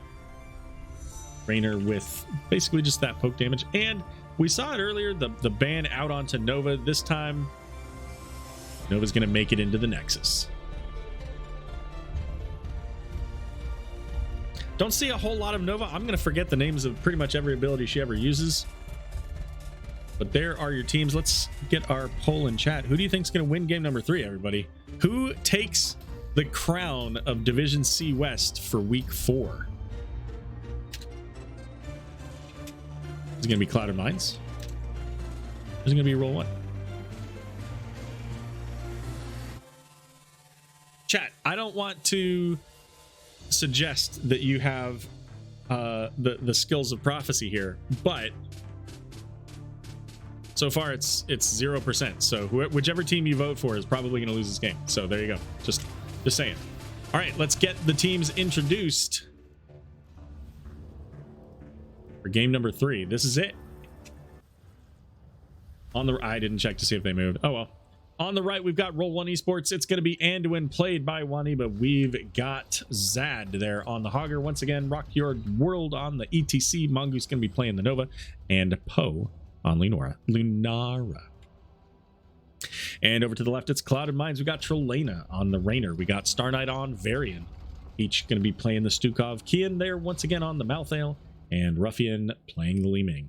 Let's take a look at some talents here. So we do have one stacking quest for our left team, which is Varian's Lion's Maw. I believe the talent is, yeah, it is Lion's Maw. Lion's Fang is the ability itself. And then, of course, ETC going into that. Is it Prog Rock? Man, yeah, it is Prog Rock. Sorry, it's late. I'm talking a lot tonight. Brain's starting to get a little fried. But anyways, that's the talent that I was talking about that gives ETC the opportunity to heal once he has received 20 globes. And that's going to be helpful, right? It heals you because you get more healing yourself out of the ability, but it also heals the rest of your team. Varian getting caught there with the stun followed up by the root, but Silence is going to likely keep Star Knight alive there. Good patience from Roll1, and Mongoose there kind of hanging out in front of Varian, recognizing that that's where Varian was, and staying stealthed until he came out to try to catch ETC. Maybe that's what the goal was to see if they could get a quick kill on the rotation. And I did mention the siege camps. Both teams working on them, getting them out quickly here. Hogger by himself as compared to the Malthael plus Stukov, so a little bit faster on the side of Clouded Minds. And, you know, which team gets it first, probably not a big deal, because ultimately, especially in the early ones, they're just going to get cleared out. But the value comes in the second one.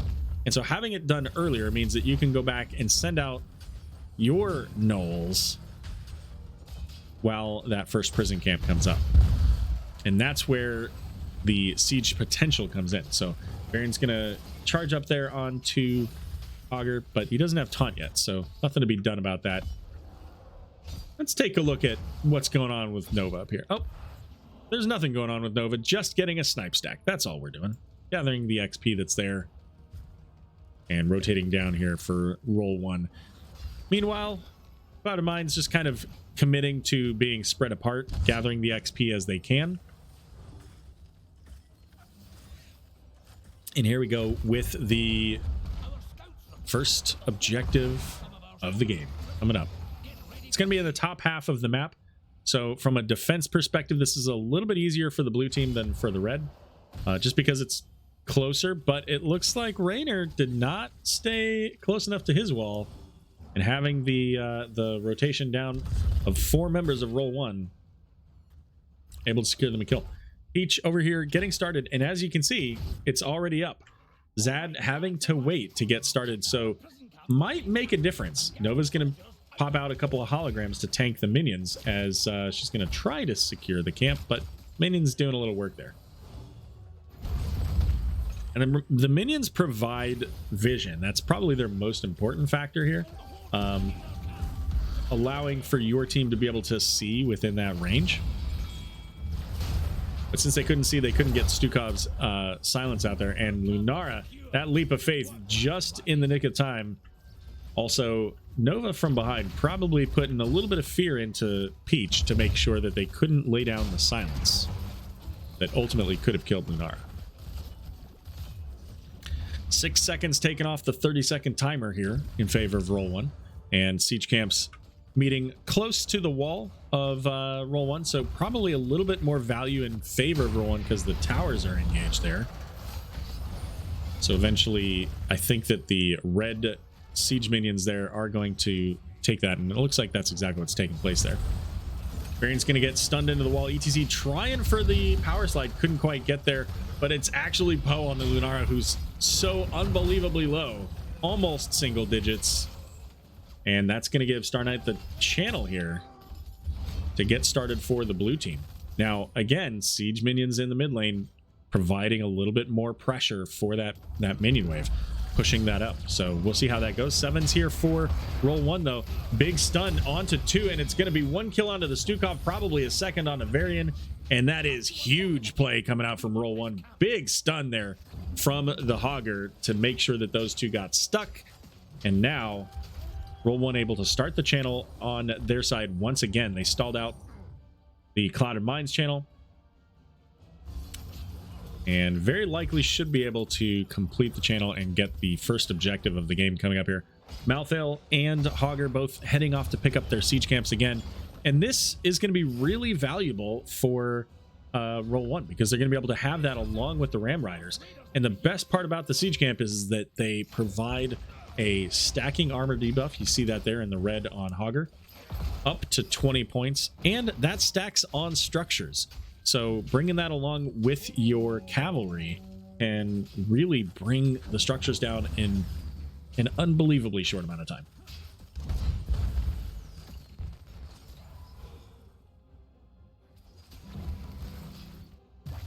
Raynor down here has the Nova. Classic StarCraft 1v1 battle there. And you can see Raynor takes a lot of damage from Nova, but is able to heal it back up with his Adrenaline Rush. Li Ming throwing those long-range, high-damage orbs to try to get as much damage onto the Wolf Rider as possible. And also take out those gnolls. Of course, Hogger, another very well-known gnoll in the Warcraft universe. Trelena in a little bit of danger here. Well, Varian coming up from behind ETC, making sure that Trelena does not, in fact, have to deal with that as a threat. Another moment or two, and if that tower goes down, that wall's already down, I think they go for it. I think they look for that Raynor, but Varian making it down there quickly enough, probably keeping the Raynor alive. So far, 3 kills, all in favor of Roll1, as they now have level 10s first. Not for very long, though. Just a moment until Clouded Mines will have theirs. Put those talents away so we can see what's about to take place. Full wall down along with the tower. Knockback coming out from ETC, making sure that Varian cannot secure that taunt. Because even though it's just Raynor and Stukov down here, that's still a lot of damage. And Li Ming up in the top lane here has to be extra careful of Nova. Unlike the Raynor, Li Ming doesn't have the potential to heal up when she takes a blast, takes a snipe from the Nova. And at this stage of the game, when Nova starts to gain more and more damage talents, she can take a Li Ming out quite quickly. Depending on what I think that Li Ming is going to avoid taking Glass Cannon. We'll see. I don't know. Welcome, Raka and NGS Raiders. Thanks for being here. Appreciate you raiding in. Hope the stream went well. We're just in the middle of game number 3 between Clouded Mines and Roll1Esports, a Division C West matchup. And we're going to see if the rotation onto Malthael is enough, but not quite quickly enough to get there. And bottom lane now, where the action is about to take place over the prison camp. And it's going to be blue here first. Li Ming in a little bit of a dangerous place. The crowd surfer. Oh, you don't see it. You don't see that very often, but sometimes you do get that opportunity. And ETC able to slide over the wall there, was able to get the interrupt. So no time on the charts here for Clouded Mines. Not just yet. Hey, there's the Alice in chat. Alice, of course, being my dog. Both teams once again working on the siege camps. And let's see, 13 coming up soon. So I'm really interested to see if Li Ming goes for the glass cannon. I don't think she does, because Nova would pretty much just be able to demolish her in no time. But when you're going orb build, you know, it's pretty helpful. So we'll see. She would just have to play the most careful game of Li Ming in the history of games of Li Ming. So how often do you see a Nova into a Li Ming, right? You just don't see Nova very often to begin with, unless you're in QM. ETC very far forward here. Didn't really have to worry about it because Raynor and Li Ming were both in the bottom lane trying to gather that XP, but it's actually going to be 13 going over to Roll1 first. Not too far away as Malthael's trying to clear up that mid lane and get that 13. Stall out onto Hogger. Here comes the Hyperion. That's basically the mega stall. Varian's going to get the charge and the taunt, but the knockback coming back from... I guess it must have been ETC. I thought it was... Or maybe Hogger was... Probably Hogger was the one that knocked him back. Danger ping called. 13. It is going to be the illusionist, so that additional range on the teleport, I think that makes sense. You don't want to drop your health pool and find yourself with one snipe at half, followed up by all of the other stuff that Nova can bring. 3 seconds taken off in favor of Roll1 on their prison camp, so not a lot, but it's all a little bit helpful. Here's Hogger going deep into the team. Nova's in back and is going to obliterate with the strike onto the Stukov, and a mosh pit coming out. Malthael's going to go down. Raynor's going to go down. Here comes the light bomb. Varian is not long for this world, and the only one to make it out alive, the Li Ming that I was just talking about, had the lowest health pool. And for just a moment, it looked like maybe ETC going over that wall and Hogger diving in. The kind of the tag team straight out of wrestling there. Looked like maybe it was going to be a danger play.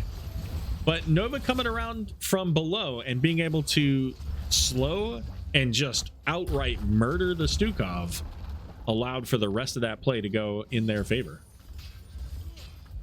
Now, what I want to know is how much of that was planned.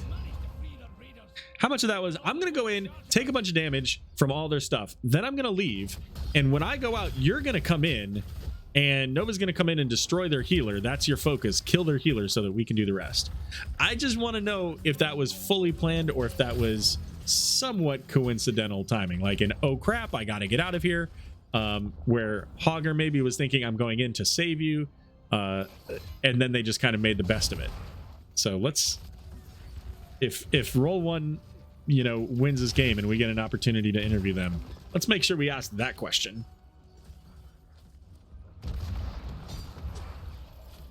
I didn't check to see who chat voted. Gonna have to check into that. Roll1 to 16 first on the backs of having those kills and really putting the macro pressure on here with the Ram Riders. I'm sorry, the Wolf Riders. Ram Riders on the other side. Coming out again. Varian getting stunned into the treasure hoard here. What's going on down here? I didn't even see that. Nova doing exactly what I said about the Li Ming, entirely off screen. And that's a lot of their long range poke potential. Raynor doesn't have a ton of range there. Well, Varian going in, charging after the Hogger. But ETC is going to fall to the last rites. That's a huge value play for them. Getting that kill makes it so that really they're on even footing now. Roll1Esports can't just decide to go, for example, kill a boss. And if they don't secure that kill, if in fact it turns the other way, maybe if they lose another hero, then Roll1 goes and picks up a boss, sends that into a lane, goes up, picks up the other boss, sends that into a lane, maybe kills a keep or two. Instead, Cloud of Mind's going to come down and get a boss themselves. Now, if Roll1's paying attention and they know that this is happening, if they have a pretty good idea that this is happening, then they head up and either take the top boss or they do exactly this. Because they don't really have any way to deal with the damage the boss would do, so instead they just get the fort. The problem is now they have to go deal with this boss.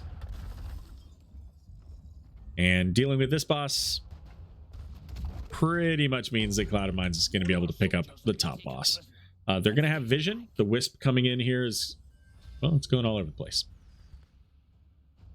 Siege Camp's going to meet here, and this is in favor of Roll1, so that's positive because they're going to have the additional Reaver Knolls, this guy right here, this big guy. And especially with their double Reaver with Hogger here, that's going to go right into that mid lane keep. So that's a pretty high value for them. And this top boss, since it's going into a fort, it doesn't make it all the way to the keep. So it's not going to be a significant problem for them. They dealt with the bottom boss. It only took off half the health of the fort. So really, net result is, even if they don't get the keep in the mid lane, which they very well might, especially with that 20 armor reduction and the strike from the orbital strike from Nova, that is looking very unhealthy at this point. Malthael's on the way. It is gonna remain, that bottom, or that mid keep is going to remain. So top fort, the first structure here so far for Clouded Mines. Hyperion helping to secure that. Zad going in entirely solo, gets taunted, and that is a first kill of this combat. And that's kind of why I was asking about, you know, how much of that was planned, because that almost felt kind of the same. Like Hogger saying, I got this, and then the rest of the team's like, hello? We're not here. You may have this, we don't have you. And that's just a quick kill for Clouded Mines, and that gives them the first chance, really, to get any significant time on the prison camp most of this game. They had a little bit on that first one, but ended up getting pushed back away when Hogger knocked them into a wall. 12 seconds until Hogger comes back up, so this should be Clouded Mines' first objective of the game. Having the siege camp coming out defensively will help them as well, will help Roll1Esports to defend against that, so that's pretty helpful.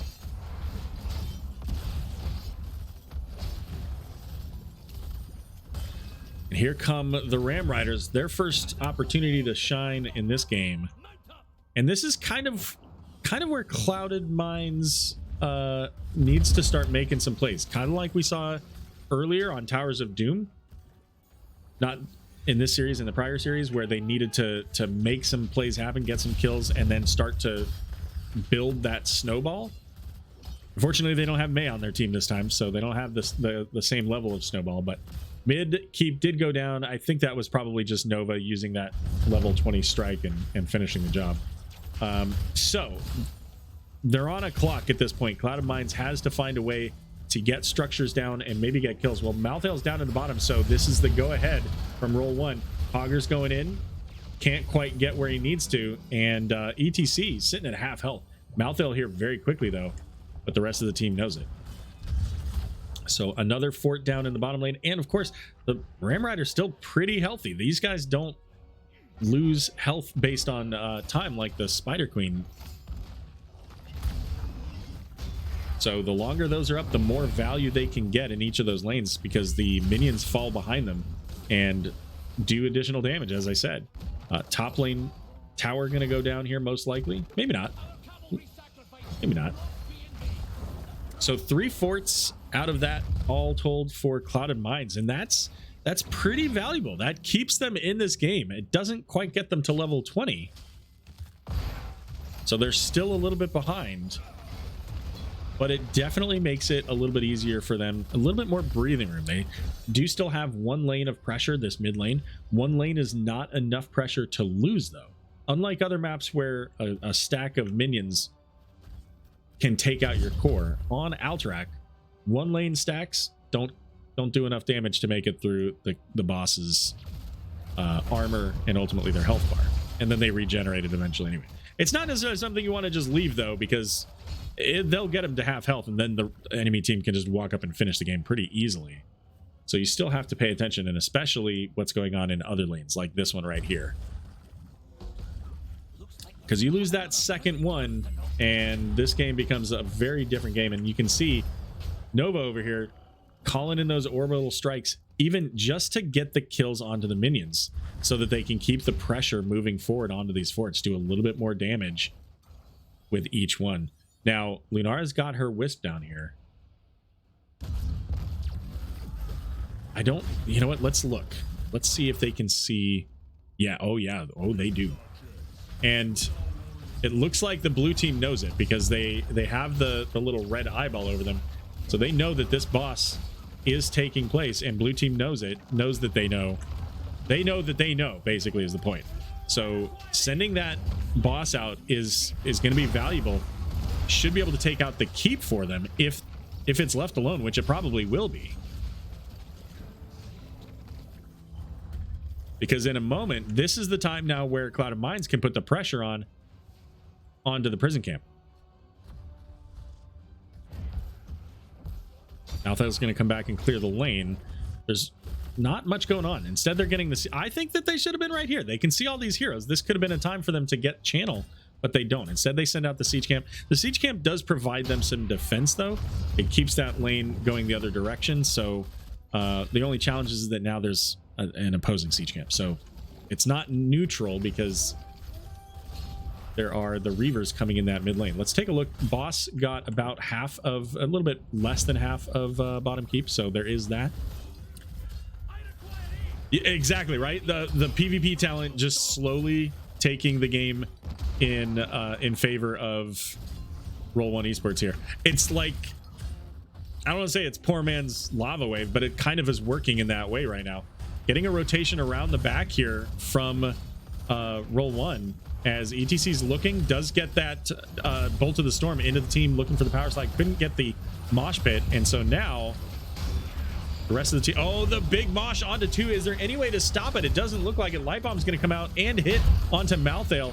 No kills just yet, but Trelena is going to get smacked by, well, just not smacked. Just going to go down from the Lunara damage. Malthael as well going to fall. No one can stop death, so he's going to come back here in a moment, but ETC going over the wall, making full use of that crowd surfer. Star Knight not going to make it out of this one, I don't think.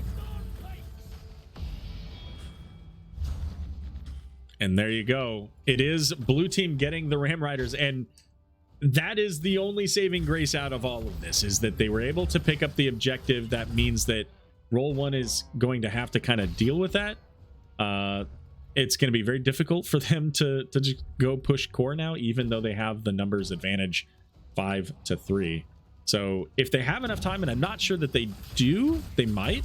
If they can clear these out relatively quickly, then Varian's, you know, dead for another 30 seconds. They might be able to clear each of these, go up top, pick up that top boss. But even that could be dangerous. You've got Li Ming on the other side, and if she lands a couple of long-range orbs while you're dealing with a boss, maybe uses that. Does she have repulsion? She does have repulsion, so maybe that becomes dangerous even without a variant. But they're not able to take the Ram Riders down quickly enough, so it doesn't really matter. Ultimately, that it nets out to be a couple kills, but that's about it. But like I said, this is on a clock. Nova is able to use that orbital strike to keep the lane pressure up, and this top boss is going down pretty quickly. We're getting the rotation coming in. ETC's holding out in front, making sure that to provide as much zone potential as possible, and making the right call, pulling off the boss. Boss was still at about 40% health here. Raynor going onto it with Varian, so this is a little cheeky of a play. I don't know that this is the right one when you've got all of that against you coming in.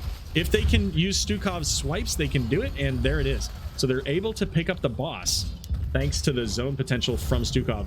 ETC might be in danger, but instead gonna be the light bomb and the knockback interrupting the mosh pit, but Raynor in danger. I'm sorry, that was Variant. Instead, it's gonna be Anduin who's taken out. Rock Your World is very low, but Hogger's the one who's having to run away. Split here, and now with the boss coming in the top lane, no Anduin. Out of Mines might be able to convert this. They should be able to take a keep with all of their heroes.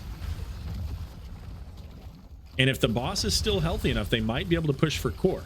The core still has 40 armor, but a boss does a lot of damage at this late stage of the game, 23 minutes into the game. ETC trying to disrupt as much as possible. More importantly, though, use that encore to get Mosh Pit back. So the boss will take out the top keep, but the rest of the team says, you know, we gotta focus on getting this objective. Objective, arguably with as far pushed up in the lane as top is, if they're able to pick that up, could provide them just enough pressure that they can win the game off of this objective.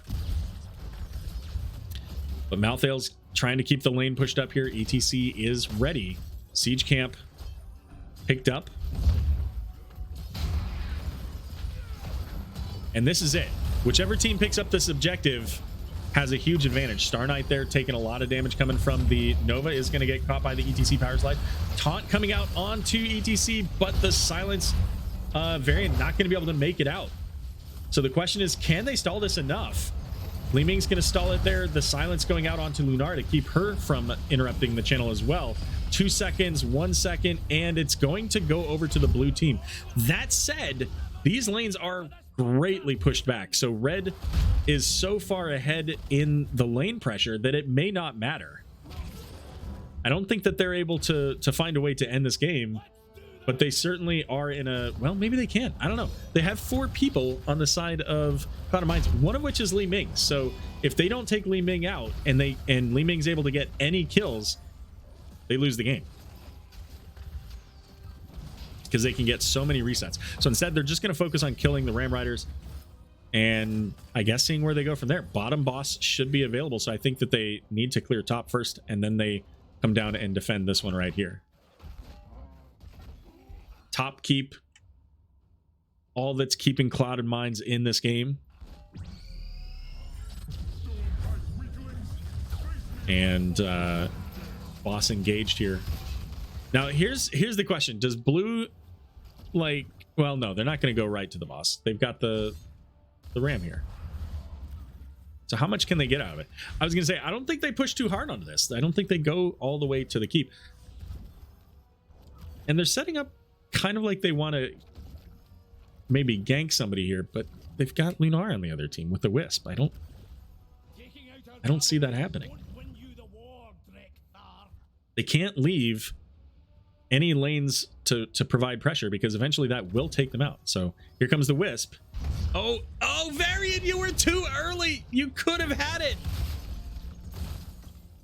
Oh, the Wisp was such a good Wisp, and ultimately it didn't go where it needed to go. Like, it didn't come into this bush. If it goes into this bush, it scouts them out and you're done. If it doesn't go into that bush and Varian waits, nobody saves the ETC. Maybe over the wall leap of faith, but this is not a good time here for Clouded Minds. They went back now to get their siege camp to deal with mid lane, but look at the boss. It's already at half health, and this is the danger play coming into Clouded Minds. They're gonna have to get some kills, because trying to defend this boss on top of the fact that there is no armor would be very difficult. Especially if there's a prison camp coming into it right now. A little bit of minion damage here onto the core, but not much. And this is kind of what we saw in game number 1, where the macro pressure was providing so much value. You have to constantly be paying attention. You're always distracted, because there's another way that you can die, and that's just to the macro, just to the things going on elsewhere on the map. And there's just not enough in the other direction to keep their lane safe. So boss has to be killed before it takes out your core. And I don't think they go too long on this. Like, they don't, at this point they could just leave it, because the core will regenerate. Siege camp coming for Hogger, so that's another problem. And Cloud of Mind's coming in, looking to get the stall. And Roll1 says, that's fine. We've got half of the channel so far. We're okay with that. You now have to go deal with the siege minions. We can choose. Do we look for boss, or do we look for this fight right here? Bolt of the Storm going in. They get the stun on Raynor. He pops the Unstoppable with his Adrenaline Rush. Star Knight, though, the one maybe in danger here, props the shield wall. And Stukov with the knockback. Star Knight oh my goodness. It's not enough. The Nova with the snipe from long range. And that one kill might be enough for this game. Clouded Minds they won't be able to defend against the full Ram Riders. They've got 2 keeps down already. But not going to happen like that. Malthael's going to come right back. But that's not a great way to start it.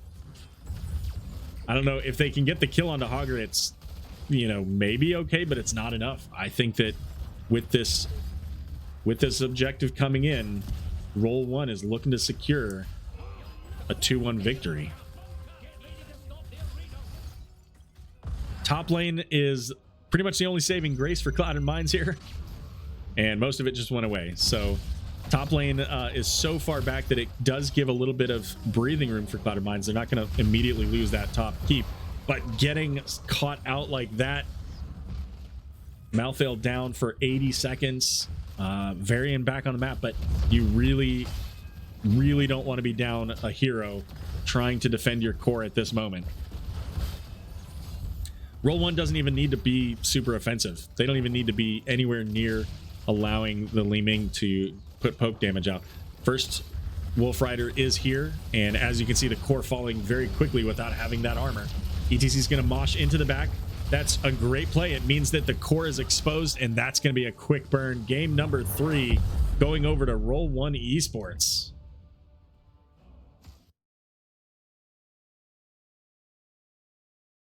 And our poll, go figure, nobody voted in the poll. That's what I get for saying that you guys are choosing who's going to win or lose the game. Oh my goodness. Much like game number 2, this a commanding performance in Roll1's favor this time. Really controlling the PvP aspect and making sure that they were able to keep the pressure on. So congratulations to Roll1Esports on their 2-1 victory and taking over the first place spot of Division C West. Let's go to the lobby.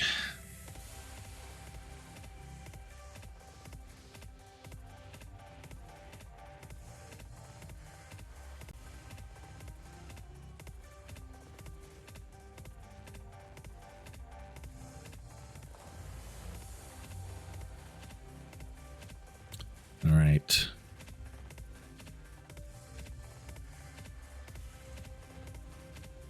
I don't actually remember who the captain is of Roll1.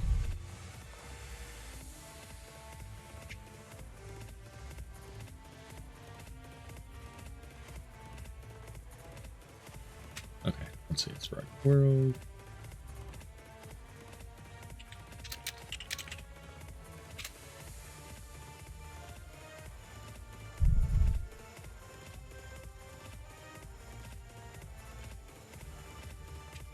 All right, we'll get somebody in from Roll1 here soon-ish at some point. 2-1 in favor of Roll1. Let's go ahead and get them their point. Gotta show that. They've worked very hard to get that point. Hey, Arrow, how's it going? All right, there we go. Welcome. Congratulations. That was quite an ending to that series. How's the team feeling after all that? I had fun. It was a very good game. It's always a pleasure playing all these familiar faces. Like I said, it's between, you know, CCS, Clouded Minds, all of these people have been here forever. So it's a lot of fun to have the rivalries and have both teams know each other so well. It's a good time. For sure. So I did mention at the beginning of the cast that, you know, Roll1's been around for a good long while. We've played against your team in the past. Clouded Minds has been around for a good long time. And, you know, I've cast both teams. So it's always a pleasure to be able to see familiar faces and kind of have some idea of what you might expect. But then, you know, it never quite goes as you think it will on paper, right? No, it's 100%. Yeah, you have surprises, and then you have draft flubs or just too many split ideas. And so I think Clouded Minds kind of did that in game 1. They had too many split ideas on what they wanted to do. And then game 2, we did the same thing. We're like, all right, we're positive they're probably going to pick Deathwing. And then we like split on what we wanted to do to answer it. And then game 3, we're like, okay, let's just not deal with Deathwing. Like, it's okay. So. Excellent. Well, now I don't have to ask any of those questions. Oh, sorry. No, it's perfect. Listen, I've been talking since 5 o'clock tonight. So my voice is actually at the end of its limit, I think. So I'm perfectly happy to let you do the talking. I did. So there was one particular play that I wanted to ask about, and it's mostly about like how much of it was pre-planned and how much of it was just taking advantage of the circumstances that worked out. And that was the play. It was middle of the game, game 3, where you you specifically on ETC were surrounded by blue health bars, and you crowd surf your way up to the top, or to the mid lane, away from the objective. Hogger comes in, tag teamed straight out of WWE, and then you've got Nova who runs around behind, kills the Stukov, and what looked like I thought was going to be an absolutely devastating play against you turns out to be a very favorable play for you. So how much of that was pre-planned and how much of that just kind of worked out? So I into that variant matchup, like unless there's another CC, variant is just too linear, and so ETC should never get taunted between either taking bigger boops or crowd surfer. It just shouldn't happen. And so like playing near the wall there, I 100% knew that if he charged me, I was sliding over the wall. Like, it was way closer than I thought it was going to be because of the silence puddle was literally right there. So that would have been scary. The engage was called because we were saying, hey, we're looking to... I'm like, hey, like, we've stalled long enough. Let's look to engage. And so Zad had just finished clearing mid and was rotating down for a flank, and Mongoose was hanging out on the side for a bit. And so Zad's great wallbang definitely created a huge opportunity. And then all game, I knew I wasn't going to get value out of Mosh, but I figured I would hold it and see if Stukov or somebody throws abilities at it.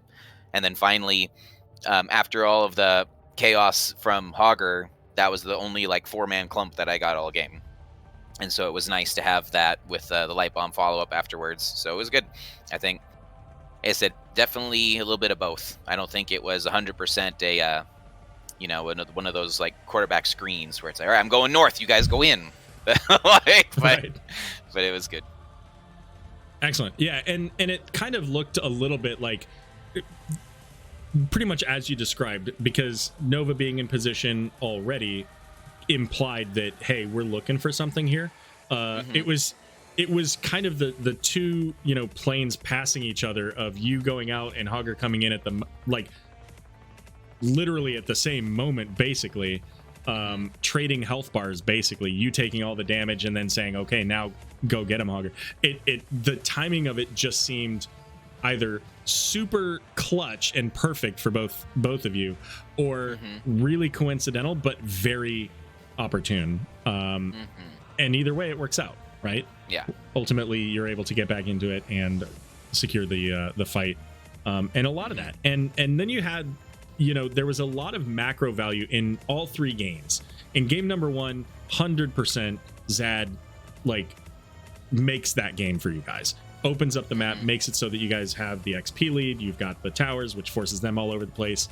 Game number 2, the Deathwing made it very difficult, but they were able to control the map a little bit better. Every time they got a Punisher, they got a structure out of it, so it really helped them. And then game number 3, again, you guys did the exact same. You're constantly getting the pressure, but there's a factor there that you don't see a lot of, which was the orbital strikes. And as that game went later and Precision Barrage coming into it, Nova like keeping the lanes, basically doing the job of Ragnaros with Lava Wave.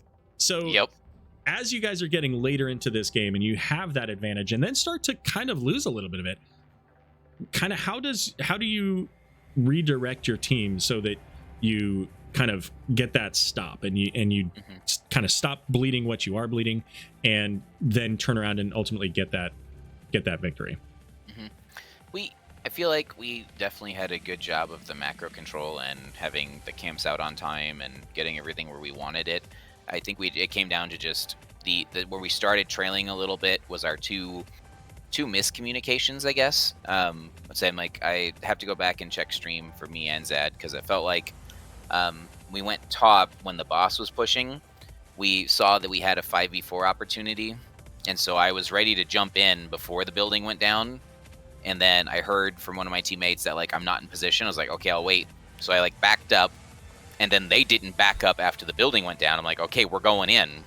This is still a 5v4, and Zad's the only one that went in with me. And so I was like, I don't know what just happened. So that engage pretty much gave them, I think, 2 or 3 kills. So it's because that's all they want to do, is they want to get last right kills with Ming resets. So if we don't give them fights, they don't win the game. And so that's kind of what we were shooting for when we saw Ming and Stukov come out early. I was like, they're Wanavarian, and they can have it because I will take ETC. And so that's kind of like from draft point is like, just don't die. It's like another reason why we took Anduin, is we're like, just don't give them the first kill, and we probably won't have any issues this game with our macro pressure. And so I think if we would have been more patient, either on the same page for that engage when we were up 20s, or just played even more patient and not given them any fights, and just kind of like you saw at the end there, I was like, we're at a checkmate position. Like, if they don't answer the mid camp with the minus armor and minions will actually kill the core. Like, usually the core regenerates, but like that mid camp will kill the core. So I was like, hey, this time, if they like go to defend the mid camp, fight at the mid camp. Don't go back to the objective. And ended up working out that they kind of split awkwardly trying to cover when they saw we backed up. And so it was very well played from Zad and friends. And yeah, I think the Nova did work, not only for the macro, but I think Nova soloed Ming once. I didn't get to watch it. I'll have to go back and see. But it was one of those things where just being able to get that advantage. Unfortunately, you're not going to get to see it much on the stream either. You're going to get the last brief moment of it because, yes, that absolutely did happen. And I only caught it because the orbital strike came in, and I was like, wait, what's going on down here? And then Ming's dead. So, so yeah, you're not going to be able to fully get to see that. But yeah, I mean, you know, you guys had 3 deaths overall. You know, very good game. Nova with the most, you know, kills for you guys, not by 6-5 on that, but you know, the top XP of your team was Nova, 26,575 compared to the next Augur, 23,393. That's not an insignificant amount for a Nova. Yeah, yeah. You I think that I said we can't draft her every game. Like I said, that's one of those things that like I wish we could, but it depends on what the map's objective is and how you want to use her. Because like you're right, she's like a Ragnaros. I think it's maybe post 13. Like one of her orbital strikes clears a whole wave, and it's on a shorter cooldown than Rag's ult. So it's like, yeah, like it can create macro pressure. It can help cover your macro pressure. So I think, I don't know, I won't say people are sleeping on Nova. I just think that we say like, you got to find the right spot for it. And I wish I could draft her more, but definitely it doesn't happen all the time.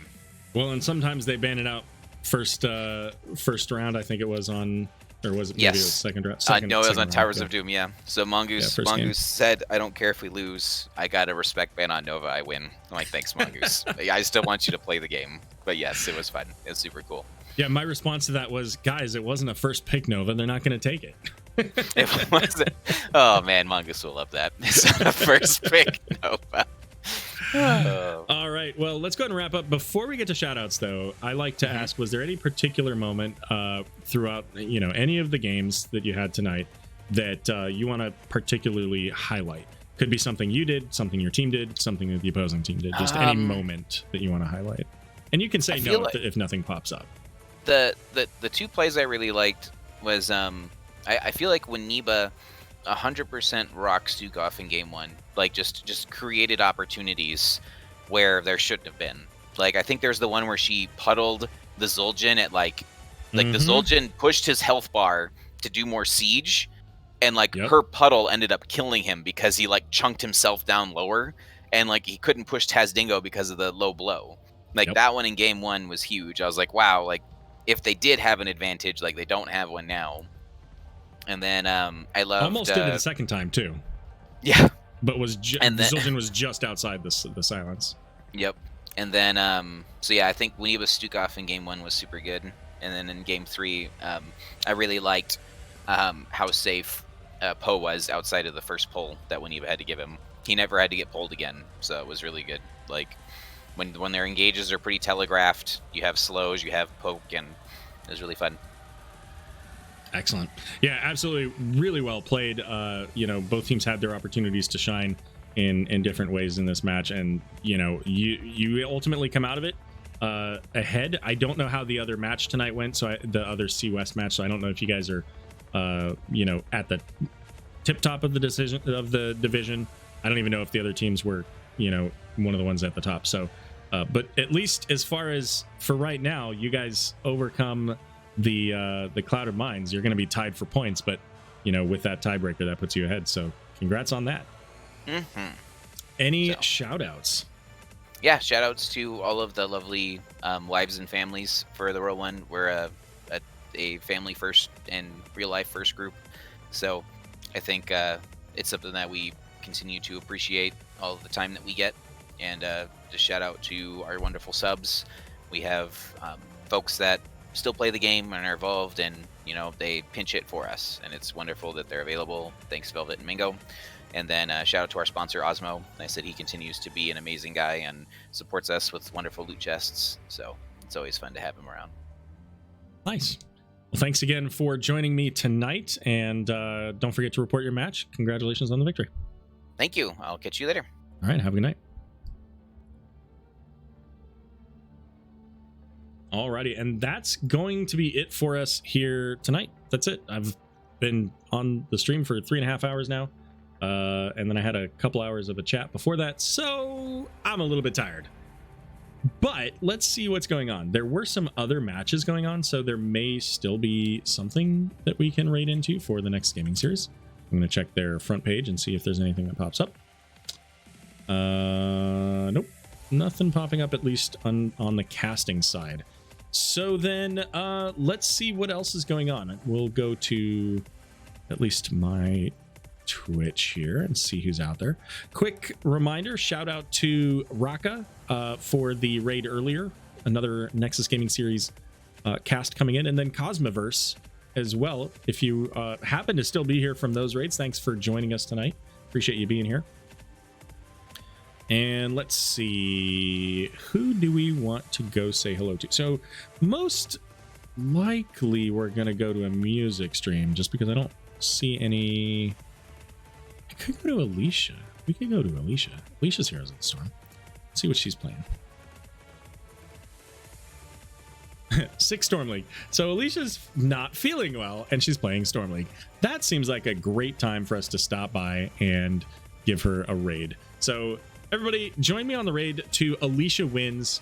She's a Heroes of the Storm streamer. She does some other games as well from time to time. Really fantastic person. I got to meet her, if I remember correctly, at BlizzCon a couple years ago, briefly, but really just, you know, wonderful person. She participates in the Girls Gang Squad as well from time to time, and you're going to have a good time with her. So thanks again for being here tonight. Have a wonderful weekend and an extended weekend if you happen to be in the US or Canada. If you don't, then just have a good weekend. Just the regular weekend. We'll see you soon.